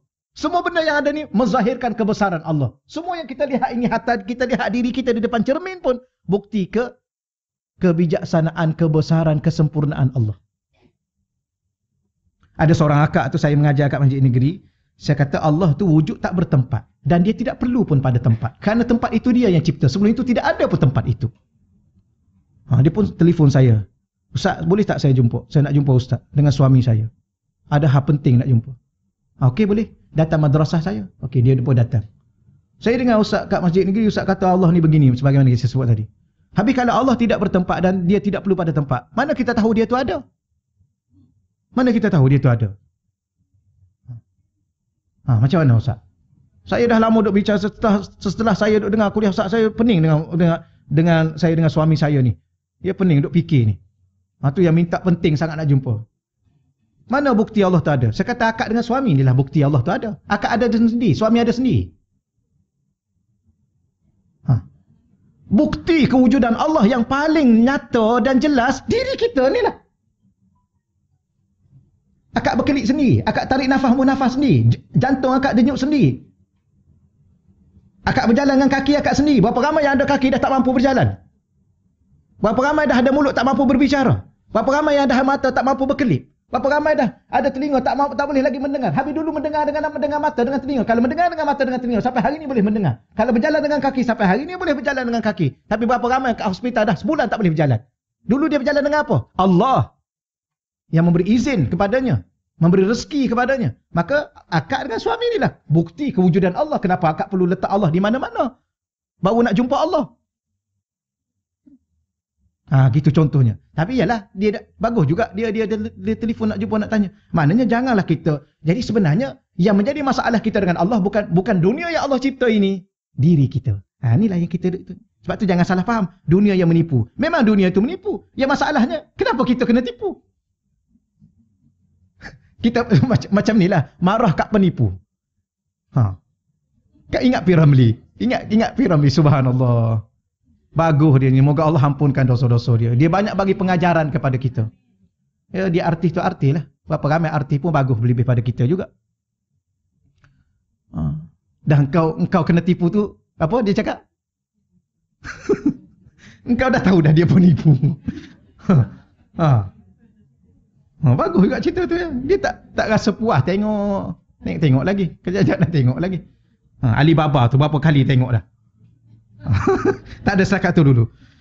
Allah. Moga-moga Allah selamatkan kita daripada tipu daya dunia.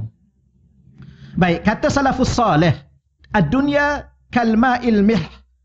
Dunia itu seperti air laut. Al-ma' tu air yang masin, air yang bergaram, air laut. Kullama, setiap kali ya, bertambah setiap kali kita tambah minum, ya, kita minum, kita tambah lagi untuk kita minum, syurban izdatta syurban izdadat atasya. Setiap kali kita minum dan kita tambah lagi minum, kita minum lagi, akhir sekali bertambah dahaga. Gitulah. Dunia ibarat air laut. Setiap kali kita minum dan kita tambah lagi, kita minum lagi, bertambah dahaga. Sebab tu orang ni kejar dunia tak puas. Dia tak puas. Tuan-tuan, kalau dia ada duit 100 juta, dia makan dia seorang. Umur berapa baru habis? Lagipun dia tak makan banyak dah pun, roti sekeping aja. Nak makan apa lagi? Nak makan kambing dah tak boleh. Nak makan roti canai banji tak boleh juga. Kencing manis. Ya ke? Nak makan daging kambing darah tinggi. Hari sekali roti canai. Saya pernah jalan dengan seorang haji. Ustaz nak makan apa Ustaz? Ustaz ada masa kosong Ustaz malam ni lepas isyak. Ada. Ada apa Tuan Haji? Tak ada, nak ajak Ustaz minum aja. Nak ajak minum. Lepas tu sampai kat kedai, Ustaz nak makan apa Ustaz? Ni, dalam poket saya ni banyak ni. Haji bawa berapa kita nak minum Haji? Saya saja mengegur. Ada 1,000. Nak minum RM1,000 dalam poket tu. Bagus sungguh. Ustaz makan apa? Ustaz nak apa? Roti canai? Apa-apa cuma. Lepas tu kari kambing? Tak boleh ikut Haji lah. Dia pun order kat kita tuan-tuan sekalian. Habis Haji minta air kosong satu. Air kosong tuan-tuan sekalian. Malulah saya Haji. Takkan saya makan ni. Haji air kosong. Tak apa Ustaz. Saya ni macam-macam dah. Tengok. Tapi kita tahulah dia ni ratusan juta ada tu. Ini ada dia bagi tahu kat saya. Adik perempuan dia meninggal apa semua sekali. Berapa juta. Macam mana nak buat ni Ustaz? Saya kata saya tak pandai dalam bab ni. Kena rujuklah bahagian zakat ataupun bahagian pusaka. Bahagian pun saya tak pandai. Berapa banyak ke adik Haji meninggal tu banyak ke tinggal duit? Banyak Ustaz. Adalah 65 juta rasanya. Campur aset campur. Dia tu adik dia tak tahulah. Ada orang ni memang Allah bagi rezeki kan, tapi dia bagus duduk kat surau, buat tahfiz, buat apa, baguslah ya. Kahwin pun 2, bagus. Tak ada rezeki. Yang saya ingat tu begini. Minta maaf saya cerita, bukan saya nak cerita yang tu. Dia bagus tuan-tuan, bagus. Lepas isyak, satu kali tu lepas isyak. Ustaz, rambutan. Tak nak makan. Saya buka. Saya kata tak apa Ji. Biar saya buka sendiri. Saya ni itu. Kita orang muda, dia dah umur 73 ke 70. Kemudian dia ambil lah rambutan tu, dia buka kat saya kan. Dia pun masa dia bagi rambutan tu macam ni. Jadi saya kata, pegang rambutan pun terketar-ketar. Kahwin 2. Tak adalah tuan-tuan setakat tu. Itu selingan je. Itulah saya ingat dalam ni, bukan nak cerita apa pun. Astaghfirullahalazim. Sajalah dalam hati kita kan, ni masalah hati kita. Allahu Rabbi. Takat itulah ya, jangan catik yang tu, jangan catik. Ini masaknya live ni. Minta lah dia tak tengok ni. Allahu Rabbi. Yalah rezeki orang, rezeki subhanallah. Tapi rumah dekat-dekat, bagus. Dia pun bagus tuan-tuan sekalian. Dia layan kita subhanallah, kadang-kadang malu. Ya, sebab tu kita kadang-kadang pesan awal-awal. Kalau saya pergi, ada makan, saya tak nak meja khusus. Ya, makan ramai-ramai, minum ramai-ramai. Jangan buat meja khusus, malu kita. Bimbang-bimbang yang kita duduk makan atas meja, kita duduk kat meja kan, kita makan. Ustaz kononnya, yang duduk bawah tu orang lama. Tak kena raya dia ahli syurga, malu kita akhirat. Jangan tuan-tuan sekalian, kita hidup atas muka dunia berpada-pada je lah. Walau siapa apa gelaran kita. Baik, seterusnya kata Imam Asy-Syafi'i rahimahullahu ta'ala. Manidda'a ni barang siapa yang mendakwa. Idda'a dia mendakwa. Annahu jama'a baina hubbid dunya wa hubbil khaliqiha. Ya, dia mendakwa dia dapat menghimpunkan. Jama'a, dia menghimpunkan. Baina di antara cinta dunia dengan cinta kepada yang mencipta dunia. Iaitu Allah. Dalam bahasa Arab asal. Wa hubbi khaliqiha. Siapa yang mendakwa dia boleh menghimpunkan cinta dunia dengan cinta kepada pencipta dunia, iaitu Allah. Fi qalbi, dalam hatinya. Faqad a'zama 'ala Allah firyah. Maka sesungguhnya dia telah melakukan pembohongan yang besar kepada Allah. Dia tak akan mungkin cinta Allah yang mencipta berhimpun dengan cinta kepada yang dicipta, iaitu makhluk. Tak mungkin.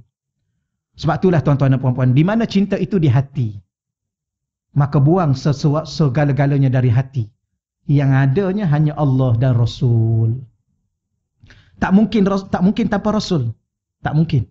Kerana kita mengenal Allah itu dengan Rasul. Sahnya iman kita pada Allah itu dengan iman kita pada Rasul. Sebab tu ada 2 kalimatus syahadah. Jadi dalam hati kena ada 2, Allah dan Rasul. Sebenarnya 1 aja. Ya, bila Cinta Allah, cinta Rasul, cinta Allah. Ni. Jangan ada cinta kepada selain Allah dan Rasul. Melebihi. Baik, Habib, bagaimana saya nak mencintai ibu dan bapa saya? Dia begini, saya pernah sebut di sini. Siapa yang cinta Allah dan Rasul, Allah dan Rasul akan mengarahkan dia mencintai ibu dan bapanya. Kerana Allah. Kalau dia mencintai Allah dan Rasul mengarahkannya dan mewajibkannya mencintai isteri dan anak-anaknya. Kerana Allah. Dan maka cinta itu cinta yang tulus, cinta yang bersih, cinta yang benar. Kerana cinta itu bersandarkan kepada Tuhan yang maha benar. Dan dia tidak akan khianati cinta itu bila mana dia mencintai kerana Allah dan Rasul. Kalau dia khianati cinta kepada isterinya yang telah dia cinta kepada Allah dan Rasul, berarti dia mengkhianati Allah dan Rasul.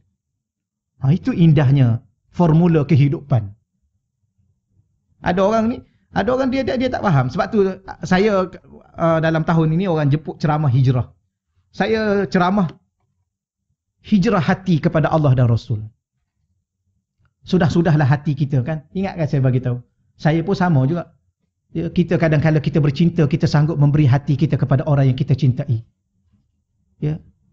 Ni bukti cinta I kat you ambillah hati I. You jaga ya.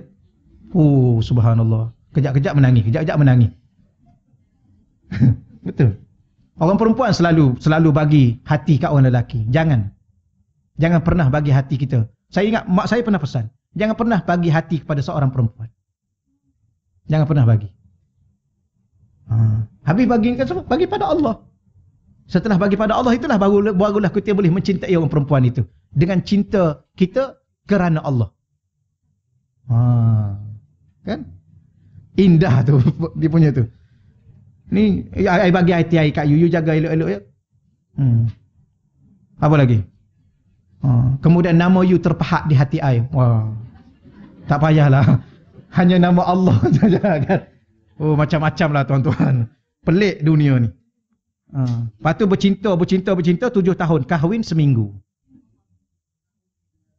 Ada kan? Kahwin 2 minggu. Bercinta 7 tahun, kahwin 2 minggu. Cinta apa itu? Bukan cinta. Mana mungkin cinta tuan-tuan sekalian hanya 2 minggu. Tu lama usah dia bercinta. Itu bukan cinta. 7 tahun itu bukan cinta. Ya, kerana cinta tidak akan terpisah selama-lama. Kerana cinta tak akan mungkin padam. Ya. Cinta I sudah padam buat you. Sudah. Cinta tak akan pernah menutup pintu kalau dia sudah mencintai. Ni dulu I buka 8 pintu pintu hati I buat you. Kan 8 syurga kan. Untuk kita bertemu di 8 pintu syurga. Subhanallah bahasa Arab tuan-tuan kalau bercinta. Subhanallah. Anti hayati. Engkaulah hidupku. Ya, tanpa engkau matilah aku.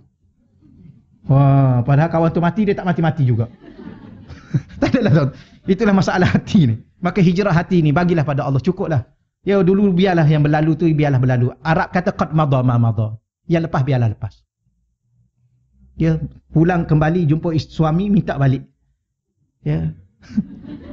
Minta maaf abang. Ya, hari ni I nak minta hati I yang I bagi kat you. You ingat tak? Dia pun dah tak ingat dah pun. Betul ke you bagi kat I dulu? Sudah, lagilah kecewa gitu. Siapa suruh bagi? Kenapa pula you nak ambil hati? I nak bagi kat Allah. Kerana I dah dekat nak jumpa Allah. Maka suami tu lagi sayang kat kita. Sebab apa? Sebab peluang dia makin cerah. Sebab kita dah nak meninggal. Tak adalah setakat tu. Allahumma salli ala sayyidina Muhammad. Sebab tu jangan cakap kat suami. Ya, Kak Sarwar selalu pesan kat saya, terima kasih. Ya, jangan pesan kat suami. Kau you nak kahwin biar I mati dulu. Jangan pesan gitu. Dia akan doa hari-hari bila dia nak mati. Tak ada. Betul. Allah, tajuk apa dah kita ni? Tajuk cinta. Minta maaf ya, ni ustaz ni tajuk apa pula ni? Kan kita bincang sekarang sedang cinta. Kata Imam Syafi'i pasal cinta. Cinta dunia dan cinta Allah. Tapi orang sudah cinta kepada, bukan setakat tak lagi cinta Allah. Dia cinta dunia, dia cinta makhluk, dia cinta harta, dia cinta pangkat. Dia sanggup berpenak lelah kerana pangkat. Dia sanggup berpenak lelah kerana makhluk. yang dia cintai. Kerana cinta ini kuasa yang begitu besar. Ada satu kata-kata Syekh saya, Syekh Yusuf, dia kata apa? Dia kata, as-salik ataupun as-suluk sayyarun. Al-hubbu tayyarun. Kita dalam berjalan menuju Allah, kita kena berkenderaan. Supaya perjalanan kita selamat dan cepat. Tapi ada orang dalam dia berjalan menuju Allah, dia guna suluk. Maka suluk itu ibaratnya sayyarun, kereta. Tapi dalam berjalan menuju Allah, untuk mendekatkan diri sedekat mungkin dengan Allah secepat mungkin, kena guna cinta. Kenapa? Al-hubbu tayyarun, kerana cinta itu adalah kapal terbang. Cinta tu diibarat kapal terbang yang dia boleh bawa kita dengan begitu cepat untuk sampai ke destinasi. Tapi berjalan begitu biasa-biasa ini adalah kereta. Yang kadang-kadang kereta ni ialah laju juga tapi lebih laju ke kapal terbang. Betul ya? Itu ibaratlah. Baik. Kemudian kata Sayyidina Umar Al-Khattab radhiyallahu anhu, wailun, celakalah. Wailun ni satu perkataan yang mencela. Satu juga memberi makna wailun, neraka wail. Ada satu lagi makna wail, dia bukan neraka wail, tapi dia satu lembah dalam neraka Jahannam. Neraka Jahannam ada satu lembah yang dalam, disebut wail. Disebut dalam kitab tafsir. Bacalah tafsir mana-mana pun, disebut begitu. Maka wailun, terjemah biasanya celakalah. Liman, bagi orang yang kanatid dunya amalahu. Dunia adalah cita-citanya. Celaka bagi seseorang yang mana dunia ini menjadi cita-cita dia. Dia nak takluk dunia, kan? Berapa ramai dulu-dulu, raja dulu-dulu, penguasa dulu-dulu, pemerintah dulu, dinasti apa kan? Kita belajar dulu. Mereka ingin menakluk dunia. Kata Sayyidina Umar, wailun. Dia begini, tuan-tuan. Yang kita duk bincang sekarang dunia-dunia ni, saya nak ulang lagi sekali. Habis, kenapa Allah lahirkan kita ke dunia? Bukan itu persoalannya. Ya, kerana yang menjadi masalah bukan dunia. Tapi tolong kenal dunia. Kalau bila mana kamu kenal dunia, barulah kamu tidak menjadikan dunia itu satu masalah kepada kamu.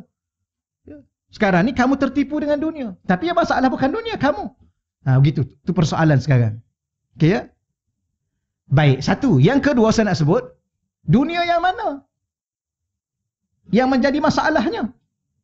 Nabi Sulaiman kaya raya. Sayyidina Abdul Rahman bin Auf kaya raya. Sayyidina Abu Bakar kaya raya. Sayyidina Umar khalifah. Sayyidina Abu Bakar khalifah. Habis apa masalah pangkatnya? Khalifah tu pangkat. Yang kaya raya tu adalah harta. Apa masalah? Tak ada masalah. Sudah. Habis masalahnya apa? Masalahnya kita sebab kita tak kenal benda tu adalah menipu daya.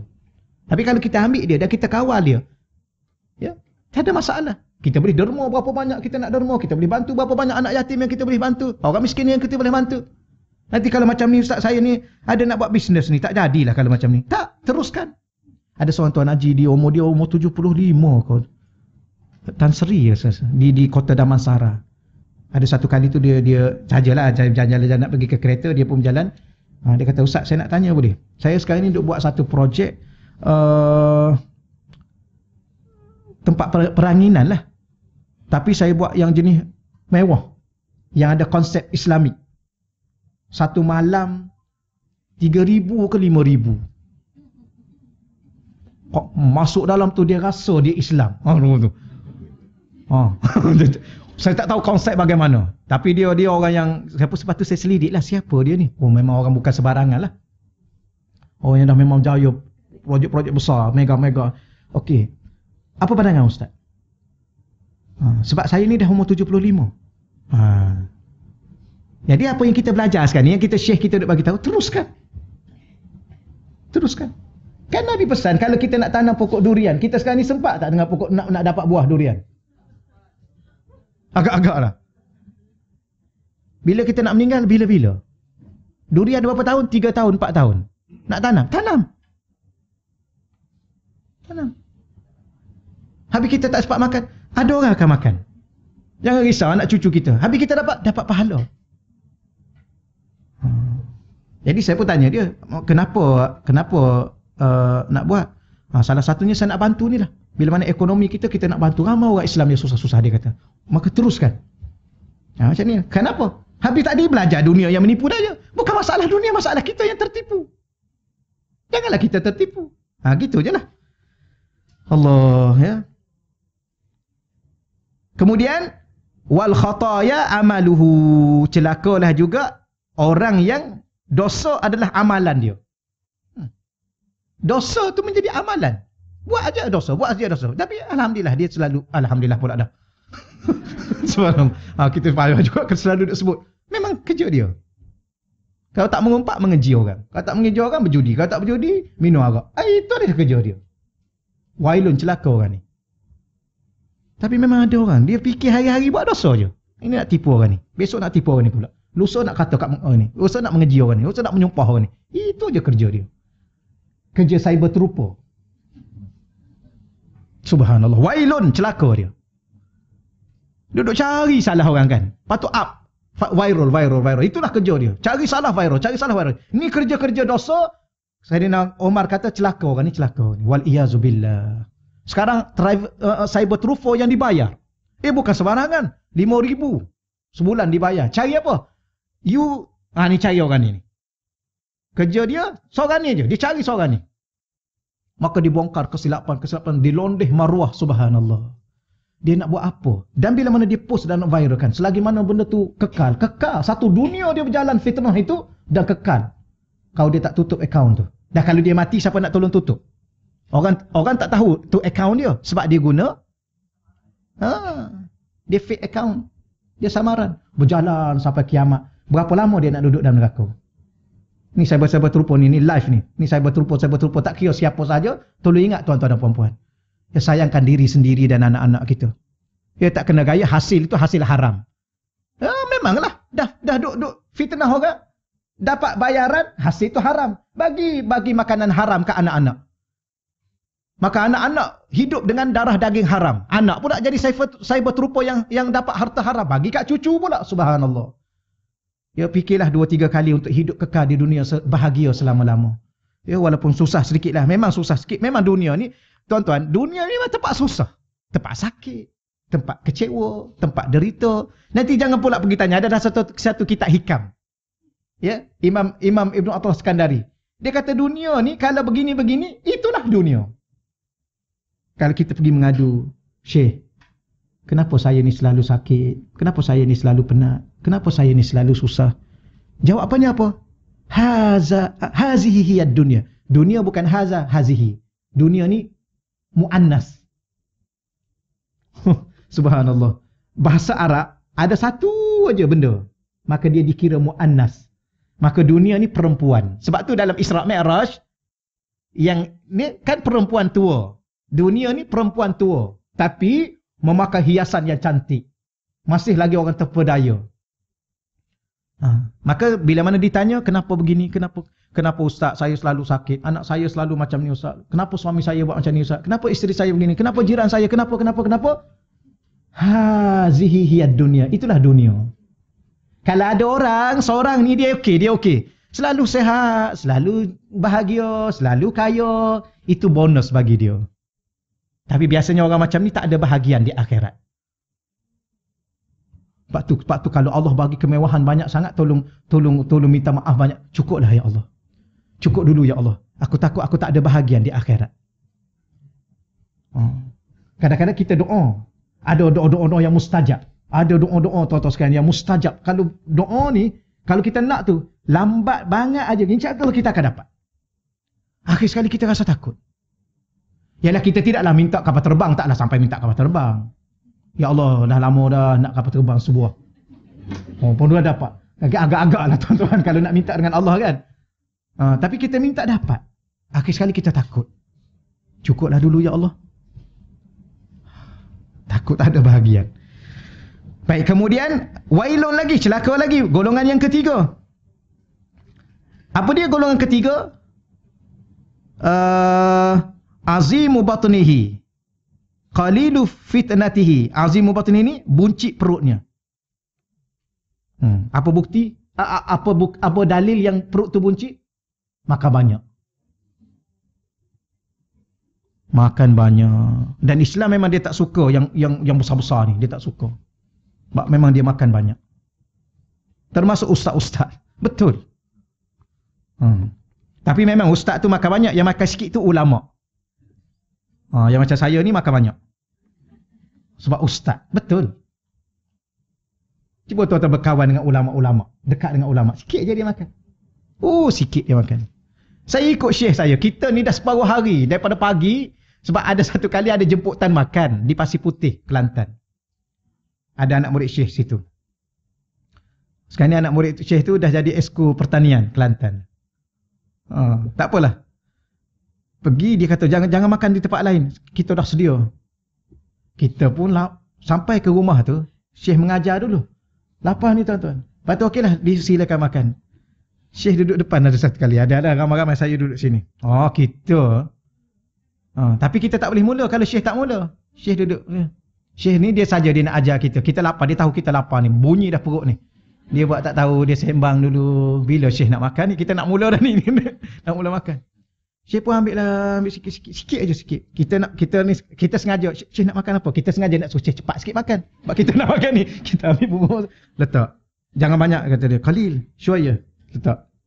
Kita pun ambil. Dia tengok dah, dia tengok cara kita ambil. Tapi kita ambil sikit lah dulu. Jangan lebih pada Syekh kan. Ni kena belajar ni, ada adab ni. Okay. Dia makan pula cepat. Dia makan sikit cepat. Aduh. Tuan-tuan, kita makan yang ni, dia dah habis, kita dah baru nak habis, kita nak tambah lagi, dia pun tengok. Dia buat macam tu. Bangun. Bangun. Tu. Pergilah dengan siapa-siapa pun, dia makan sikit. Dia tahu kita lapar, dia tahu kita nak makan banyak, tapi rumah orang, dia jaga adab. Dia buat macam tu, kita pun isyarat, kita pun bangun. Duduk ni, kejap tengok belah situ pisang, belah situ. Barulah kita baru tahu iktibar. Itu satu. Pergilah dengan siapa pun, dia macam tu. Ustaz makan banyak, ulama makan sikit. Kalau ustaz tu dah makan sikit, nak jadi ulama dah tu. Betul. Ni lah. Sebab apa? Sebab dia jadi buncit. Buncit tu bukan masalah buncit. Ada orang memang dia buncit pun. Sebab dia jenis besar. Tapi buncit kerana makan banyak. Celaka ni bukan kita menyumpah-nyumpah, tidaklah. Salah satunya kita kata membinasakan diri dia. Dengan sebab makan banyak itu penyakit macam-macam datang. Tengok, sekarang ni kan yang muda-muda, yang besar-besar badan tu kan. Darah tinggi ada, kencing manis ada, gaut ada, dahlah badan besar. Lepas tu jadi imam. Jadi imam pula duduk atas kursi. Saya minta maaf, saya pergi ada satu tempat tu. Muda lagi, tapi badan besar. Yalah, tapi orang-orang yang badan besar ni suara dia merdu, sedap. Jadi imam duduk atas kursi. Yang belakang-belakang ni berdiri. Jadi sepatutnya boleh, tak ada masalah imam duduk atas kursi. Jadi imam tu dah kira separuh. Qiyam tu 100%, duduk dah tinggal 50. Jadi dah tak sempurna dia. Imam mesti sempurna. Untuk dia cover yang belakang ni kalau ada yang tak sempurna pada bacaannya, pada rukuk dan sujudnya. Jadi kalau kita dah tak mampu, baik kita duduk belakang. Tapi kalau kita tak mampu sebab kita badan kita besar, kita nak duduk depan juga, habis orang belakang ni kalau tak kena gaya, yang datang belakang ni pula kori-kori pula. Baik bagi kat dia. Ya. Gitulah. Kenapa tu semua tu? Kerana makan banyak mungkin. Kita tak boleh, bukan dia tadi, yang lain. Sebab apa? Bila mana dah besar, perut pun dah bucik, datanglah penyakit-penyakit apa, gaut ke apa, lutut dah goyang, semua sekali. Itulah yang masalahnya dia kita. Baik, kemudiannya apa lagi? Qalilu fitnatihi, kurang cerdik. Sebab tu minta hikmah. Allah marzuqnal fahma wal ilma wal hikmata. Ya Allah, rezekilah kepada kami cerdik. Kebijaksanaan, kecerdikan. Bijak dengan cerdik ni, dia tak boleh belajar. Belajar, dia hanya boleh jadi pandai. Dia tak jadi cerdik. Cerdik anugerah dari Allah. Mana dalil Quran, suratul Baqarah. Wa man yu'tal hikmah, sesiapa yang diberi hikmah, kebijaksanaan. Faqad utiya, maka sesungguhnya dia telah diberi. Khairan kathira, kebaikan yang melimpah-limpah banyak. Maka hikmah itu diberi. Tak boleh dicari. Cerdik atau bahasa bijak, dia tak boleh belajar. Pandai, tuan-tuan dan puan-puan tak pandai apa? Tak pandai menjahit. Berapa ramai orang lelaki boleh pandai menjahit sebab dia belajar menjahit. Tak pandai memasak, boleh pandai memasak. Berapa ramai orang lelaki yang memasak lebih sedap pada orang perempuan. Satu dunia dia pergi memasak. Chef Wan? Perempuan tak malu kat Chef Wan. Dia boleh pusing dunia dengan memasak. Kenapa? Kerana memasak bukan bijak, pandai. Kalau orang bijak, dia tak memasak, dia buat hotel. Panggil orang memasak, dia bayar pandai-pandai semua tu. Itu orang bijak. Betul ya? Orang bijak, dia buka restoran. Dia tak pandai memasak, dia bayar. Sebab pandai boleh dibayar, bijak tak boleh bayar. Dia pandai komputer, kita tak pandai komputer. Tapi kita bijak, kita buka kedai komputer, kita cari yang pandai-pandai komputer, duduk kedai kita, kita bayar. Yang pandai komputer yang ni bayar 1,500, yang ni bayar 2,000, yang ni bayar 3,000. Kita dapat bulan-bulan? Ni bijak. Okeylah. Maka celakalah orang yang kurang bijak. Dan salah satunya ialah dalam melalui hidup ni, iaitu tertipu dengan dunia. Memang dia ni kurang bijak. Padahal dunia duk tipu dia hari-hari. Dia kejar lagi juga. Dia kejar tu pula, dia kumpul-kumpul, kemudian dia tinggalkan. Dia kumpul-kumpul, dia habiskan. Ni orang ni tak bijak ni. Ni kaitkan dengan dunia ya, dengan dunia. Kemudian alimun bi amrin dunyahu, alim pada urusan dunia. Celakalah juga orang yang alim pada urusan dunianya. Oh, dunia pakar dia. Pakar itu, pakar ini, pakar itu, pakar ini. Tetapi jahilun bi amri akhiratih. Jahil urusan akhirat dia. Sembahyang pun tak tahu rukun. Baca Fatihah pun tak betul. Dia ni pakar apa ni? Ni pakar ekonomi, ni pakar undang-undang, ni pakar teknologi, ni pakar ini. Fatihah pun tak betul. Subhanallah. Apa yang pakar? Subhanallah. Ambil exam, nak naikkan tahap kepakaran kan? Doktor kan? Doktor. Nak pergi exam ni Ustaz? Tolong doa saya. Doktor nak exam apa? Nak ambil pakar. Pakar pula ada bidang-bidang dia. Subhanallah. Sampai urat yang kecil-kecil pun dia tahu. Saraf yang kecil-kecil pun dia tahu. Ya, jantung tersumbat pun dia boleh ambil daging lain tanpa kat situ. Macam-macam lah dia buat je. Bypass lah semua sekali. Letak belon lah apa semua sekali. Pakar dia. Aurat tak tutup. Duk dedah merata. Doktor pakar. Contoh lah. Maka dia ni tak bijak. Dia boleh selamatkan nyawa orang. Dia tak selamatkan nyawa dia di akhirat. Gitulah. Baik, okeylah habis. Firman Allah Subhanahu Wa Taala, Zuyina dinampak cantik ataupun diperhiaskan. Saya masa belajar dengan guru saya dulu, Tok Guni Aziz dulu, dia sebut dinampak cantik. Benda tak cantik, kalau kita tengok betul-betul tak cantik pun. Sekarang kan ada orang yang make up kan, subhanallah. Orang rumah saya yang tunjuk. Saya tengok apa tu? Cuba tengok ni.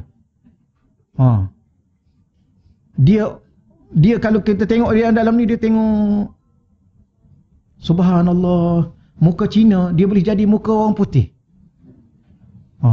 Yang orang asli tu, make up orang asli, subhanallah, jadi macam ni. Dia tengok ni, make up. Kan make up sekarang boleh tampal tanpa kulit tu kan. Lepas tu dia koyak balik tu. Tak tengok. Baguslah puan-puan ni. Tak tengok. Saya orang rumah tunjuk.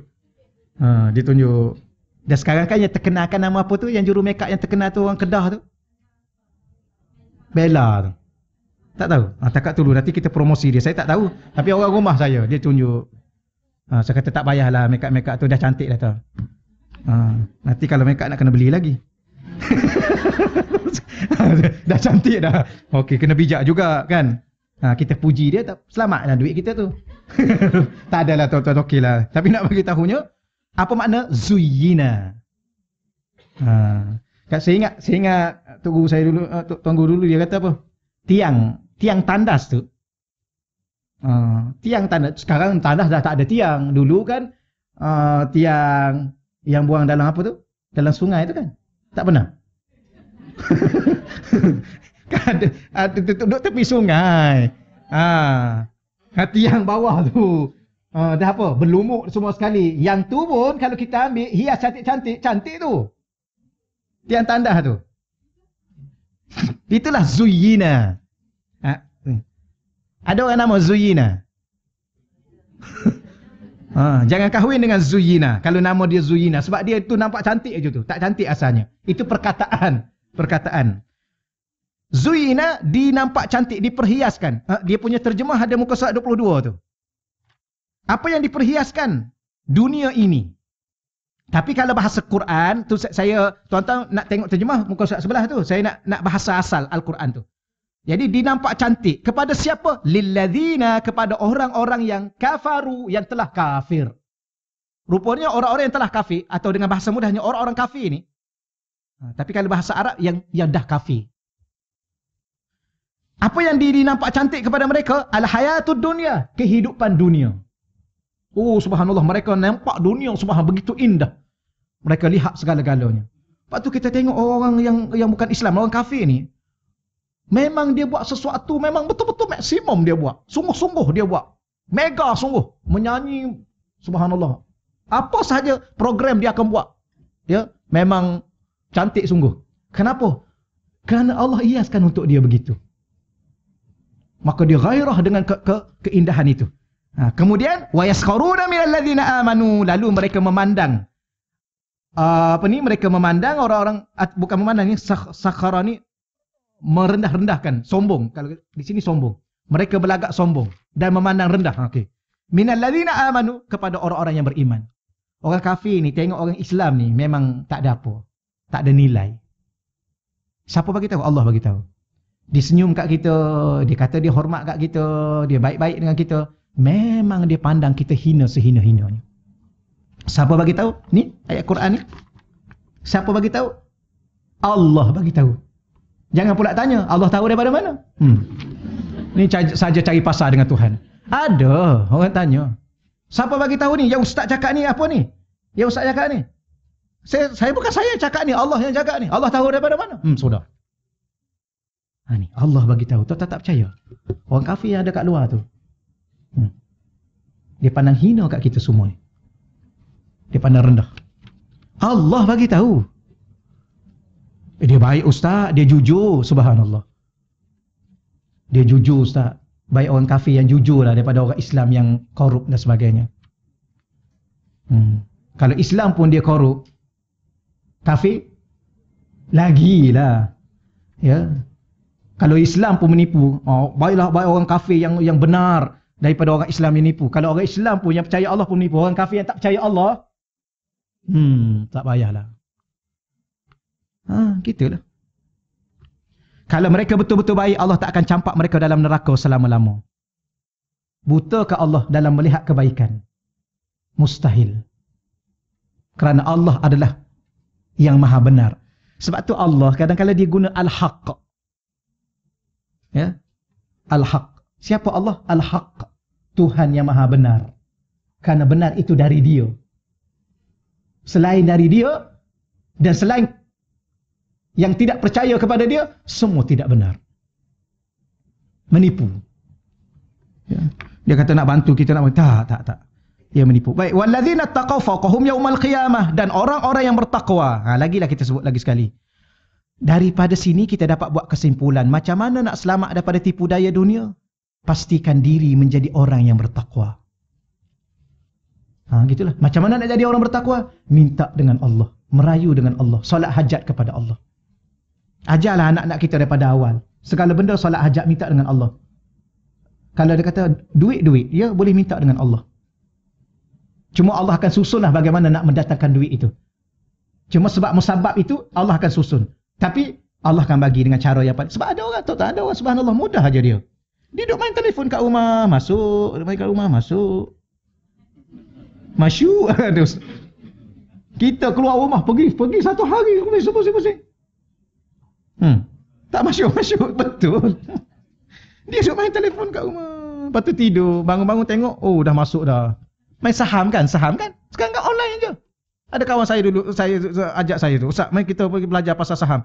Saya angka-angka ni tak pandai. Daripada dulu lagi. Tak pandai. Dia bukan otak kita jenis angka-angka. Matematik dulu pun dapat cangkul 7. Cangkul. Nasib baik lulus. Tak pandai. Itu Ustaz dia tunjuk. Tengok Ustaz. Tadi semalam saya duduk 1 jam aja Ustaz. Tengok saya dapat berapa? 3,000 US dollar. 1 jam aja Ustaz. Sekarang saya ajar anak saya yang tu. Anak saya dah pandai. Sekarang anak saya dah ajar saya dah. Dia duduk sekejap aja. Tengok. Rezeki yang kalau Allah sudah itu. Okeylah. Allah. Akhir sekali Allah kata apa? Wallah dan Allah yarzuqu man yasha. Allah memberi rezeki kepada siapa yang dia kehendaki. Ini kita cerita pasal rezeki tadi. Allah yang bagi rezeki. Bi ghairi hisab. Tak terhitung. Tak terkira. Tak terkira dan tak terhitung itu menurut undang-undang dan peraturan Allah. Sebenarnya Allah nak bagi kita banyak. Tapi Allah sayang kat kita. Orang ni kalau bagi banyak dia lupa. Orang ni kalau bagi banyak dia lalai. Orang ni kalau bagi banyak dia buat maksiat. Cukup ni je lah. Saya pergi mancing baru ni. Minta maaf saya cerita sikit. Ada amalan-amalan memancing. Nanti saya bagi kemudian. Baca. 4 hari 3 malam memancing. Kawan tu lah, kawan yang kaya tu lah yang ajaknya. Dia kata, Ustaz ni mancing orang ada-ada ni Ustaz. Tak apalah. Pergilah, pergi. Saya baca amalan. Tapi mabuk subhanallah. Sampai hari pertama tu tidur. Kita tengok orang angkat ikan 7 kilo, 6 kilo. Kita duduk tidur tak boleh. Bangun sekejap tengok, tidur. Saya. Tapi masa tidur kita duduk baca. Malu Ustaz tak dapat ikan. Ustaz tolong datanglah. Kalau macam mana kalau Ustaz datang, mungkin lagi banyak dapat dia kata. Kita pergi tidur. Sudah ke? Ya Allah tolonglah. Ya Allah jangan malukan aku. Ya Allah. Baca. Saya pun pasang ni lah. Pasang. Lempar. Itu, tidur. Subhanallah. Kemudian, saya baca. Saya cakap, Ya Allah, aku nak ikan 10 kilo. Sebab yang lain 7, 6. 10. Tuan-tuan, kalau dia suruh mancing, saya baca lepas tu, baca dulu, ada baca dia, nanti kita bagi kemudian. Baca. Tapi kalau tak nak pergi, tak payah pergilah kan. Ilmu ni nak amal. Baca. Naik ikan duri. Ikan duri, besar juga naik ikan duri. Saya kata, Ya Allah, ikan duri ni aku pergi pelabuhan Kelang pun dapat. Di sini, ni pergi tengah-tengah laut, 4 jam, 5 jam ke tengah tu, ikan duri. Lepas tu datang dalam hati, tuan-tuan, ni amalan tu. Datang dalam hati. Terima dulu apa yang Allah bagi. Terima. Allah minta maaf, Ya Allah, astagfirullah. Duduk petang sikit, tuan-tuan sekalian, dia tu. Duduk petang memang naik 10 kilo, ikan kerapu 10 kilo. Yang lain, mesin dipanggil mesin Bangla tu. Mesin Bangla kan, tekan, dia bawa turun umpan. Nampak ikan kena, tekan, dia bawa naik sendiri. Kita tengok gitu je. Tahu kan? Tak tahu juga? Baguslah. Saya ni, mesin. Dah lah mesin pinjam. Dah kita bawa mesin ikan kembung. Ustaz bawa ni, pancing ni. Ni pancing ikan kembung ni Ustaz. Ikan kembung baik pergi pasar. Tak apalah pinjam mesin ni. Doa lah tuan-tuan. Alhamdulillah naik 10 kilo. Ikan kapu. Boleh ni. Sampai sekarang sakit lengan ni. 10 kilo naik. Berapa jam naik? Tak ada, dalam 15 minit. Naik. Duduk sekejap malam tu, ada orang sebelah saya dapat 12 kilo. Lepas tu, duduk tidur ni. Ustaz, ada orang dah potong punya rekod Ustaz ni, dah potong ni. Saya pun baca lagi, besok pagi baca. Baca. Ya Allah, dia boleh ya Allah dia dapat 12. Nak 15 kilo. 15 kilo ya Allah. Datang dalam hati, cukup je lah. Cukup je. Datang dalam hati ni tak tahu. Bukan Allah ni, hati kita bercakap. Cukup dulu. Kenapa tuan-tuan? Sebab yang pertama memang kita nak 10 kilo tak ada masalah. Yang kedua kita sudah nak potong orang. Kita niat dah tak betul. Maka Allah sayang kat kita, cukup dulu. Kalau tidak takabur kita. Cukup dah. Bolehlah 10. Yang dia 12. Gitulah. Nak ceritanya apa? Allah boleh bagi. 20 Allah boleh, 50 kilo Allah boleh bagi. Tapi bagaimana hati kita dengan Allah?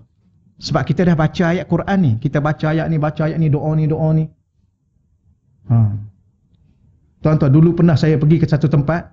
Saya tanya Haji tu, Haji, kat kita pergi ni, di Pulau Sembilan, Perak saja. Kat kita pergi ni, ada ikan merah tak, Haji? Ikan merah ada. Dia gelak kat saya. Dia kata, mana ada ustaz ikan merah tengah nu. Tengah nu. Saya pun baca. Antaranya doa yang almarhum Tok Guru Harundin. Bacalah, baca. Ya Allah, ikan merah, ya Allah. Laut. Allah punya. Kan? Dapat ikan merah, tuan-tuan sekalian. Tapi doa dia, Allah marzuqni wa ahbabi wa jami'il muslimin. Allah ma'inkana rizki. Allah ma'inkana rizki wa ahbabi wa jami'il muslimin. Ya Allah, seandainya rezekiku dan rezeki yang aku sayang, orang-orang yang aku sayang, dan rezeki semua orang Islam. Bila mana kita baca begitu, mula-mula ya saja kita angkat. Kemudian orang kiri kita angkat, orang belah kita angkat. Terkejut dia. Mana ada ikan merah kat sini? Tapi dia, Allah bagi semua. Tu kita kena doa macam tu. Tapi doa-doa tu lah. Tapi ada waktu kita doa, subhanallah. 40 kali doa, tuan-tuan. Baca daripada awal sampai akhir. Kenapa tak naik-naik lagi ni? Allah tak bagi sebab kita riak. Gitulah. Nantilah kita jumpa lain kali lah, tuan-tuan sekalian, ya, yang doa-doa tu. Banyak doa-doa tu. Ada amalan-amalan tu. Kemudian firman Allah lagi, Zuyyina. Ada lagi. Buku berapa dah ni ya? Oh, dah lebih dah. Rasa sekejap pula dah. Okey, saya baca ini habislah. Sebab depan tu dah hari itu ya. Oh, yang lain baca sendirilah boleh ya. Minggu depan pula. Kita berhenti situlah. Cukup dululah insya-Allah. Tuan-tuan tahu kenapa kita rasa sekejap? Sebab cerita. Jadi ustaz-ustaz nak suruh cepat habis. Masa dia cerita. Masa cepat habis. Doa kakak ipar saya, Hajah Sayua binti Awang, yang menghidapi kanser hati bakal melalui operasi hari ini. Juga kakak ipar saya lagi satu, Hajah Roziana, menjadi rawatan kemoterapi. Okey, insya-Allah kita sama-sama doa lah insya-Allah ya. Kita tutup di sini dengan doa. Baik, Al-Fatihah. A'udzubillahi minasyaitonirrajim. Bismillahirrahmanirrahim. Alhamdulillahi alamin arrahmanirrahim maliki yaumiddin. Iyyaka na'budu wa iyyaka nasta'in. Ihdinas siratal mustaqim. Siratal ladzina an'amta 'alaihim ghairil maghdubi 'alaihim waladdallin. Amin. A'udzubillahi minasyaitonirrajim. Bismillahirrahmanirrahim. Allahumma shalli ala sayyidina Muhammadin miftahi babi rahmatillah. Adada ma fil 'ilmillah. Salatan wa salaman daimain bidawami mulkillah wa ala alihi wa sahbihi. Allahumma shalli ala sayyidina Muhammadin tibbil qulub wa dawaiha wa afiyatil abdan wa shifaiha wa nuril absar wa dhiyaiha wa ala alihi wa sahbihi wa barik wa sallim. Allahumma salli salatan kamilah wa sallim salaman tamman ala sayyidina Muhammadin alladhi tanhallu bihil unqad wa tanfariju bihil qurab wa tuqda bihil hawaij wa tunalu bihil raghaib wa husnul khawatim wa yustasqal ghamamu wajhil karim wa ala alihi wa sahbihi fi kulli lamhatin wa nafasin bi adadi kulli ma'lumin lak. Allahumma anzil alaiha ya Allah, ala Hajjah Saywa ya Allah, wa Hajjah Roziana ya Allah, dawaan min dawaik, wa shifaan min shifaik, wa rahmatan min rahmatik, wa barakatan min barakatik, ala hazihil awja' wal amrat wal asqam, wa syada'id, fatabara bi rahmatika ya arhamar rahimin. Ya Allah, ya Tuhan kami berdoa khusus kepada Hajjah Saywa ya Allah, dan juga Hajjah Roziana ya Allah, dan kepada orang yang sakit di kalangan kami ya Allah, di kalangan saudara-saudara mara kami dan sahabat-sahabat kami ya Allah. Kau turunkanlah kepada mereka ya Allah penawar daripada penawarmu ya Allah, ubatan daripada ubatanmu ya Allah, rahmat daripada rahmatmu ya Allah, kasih sayang daripada kasih sayangmu ya Allah, keberkatan daripada keberkatanmu ya Allah, sehingga menyembuhkan penyakit-penyakit yang kami doa kepada mereka ya Allah, orang yang sakit yang kami doa pada mereka ya Allah, khususnya kepada Hajjah Saywa dan Hajjah Roziana ya Allah. Permudahkanlah segala urusannya ya Allah, sehatkanlah tubuh badannya ya Allah, hilangkanlah penyakit-penyakit yang dihadapi olehnya ya Allah, berilah kesabaran yang kuat kepadanya ya Allah dan kepada ahli keluarganya ya Allah. Sehatkanlah juga kami ya Allah, orang-orang yang sakit di kalangan kami ya Allah, berilah kekuatan kepada tubuh badan kami hingga kami mampu beribadah kepadamu hingga ke akhir hayat kami ya Allah. Ampunkanlah kami ya Allah, selamatkanlah hidup dunia dan akhirat kami ya Allah, Selamatkanlah ibu bapa kami, ya Allah, dunia dan akhirat, ya Allah. Selamatkanlah anak cucu kami, dunia dan akhirat, ya Allah.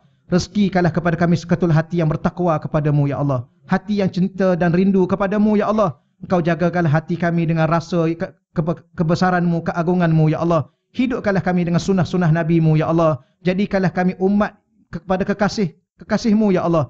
Terimalah doa-doa kami dan amal ibadah kami, ya Allah. Rabbana atina fid dunya hasanah wa fil akhirati hasanatan wa qina adzabannar. Wa sallallahu ala sayyidina wa maulana Muhammad walhamdulillahi rabbil alamin. Taqabbalallahu minna wa minkum ya karim.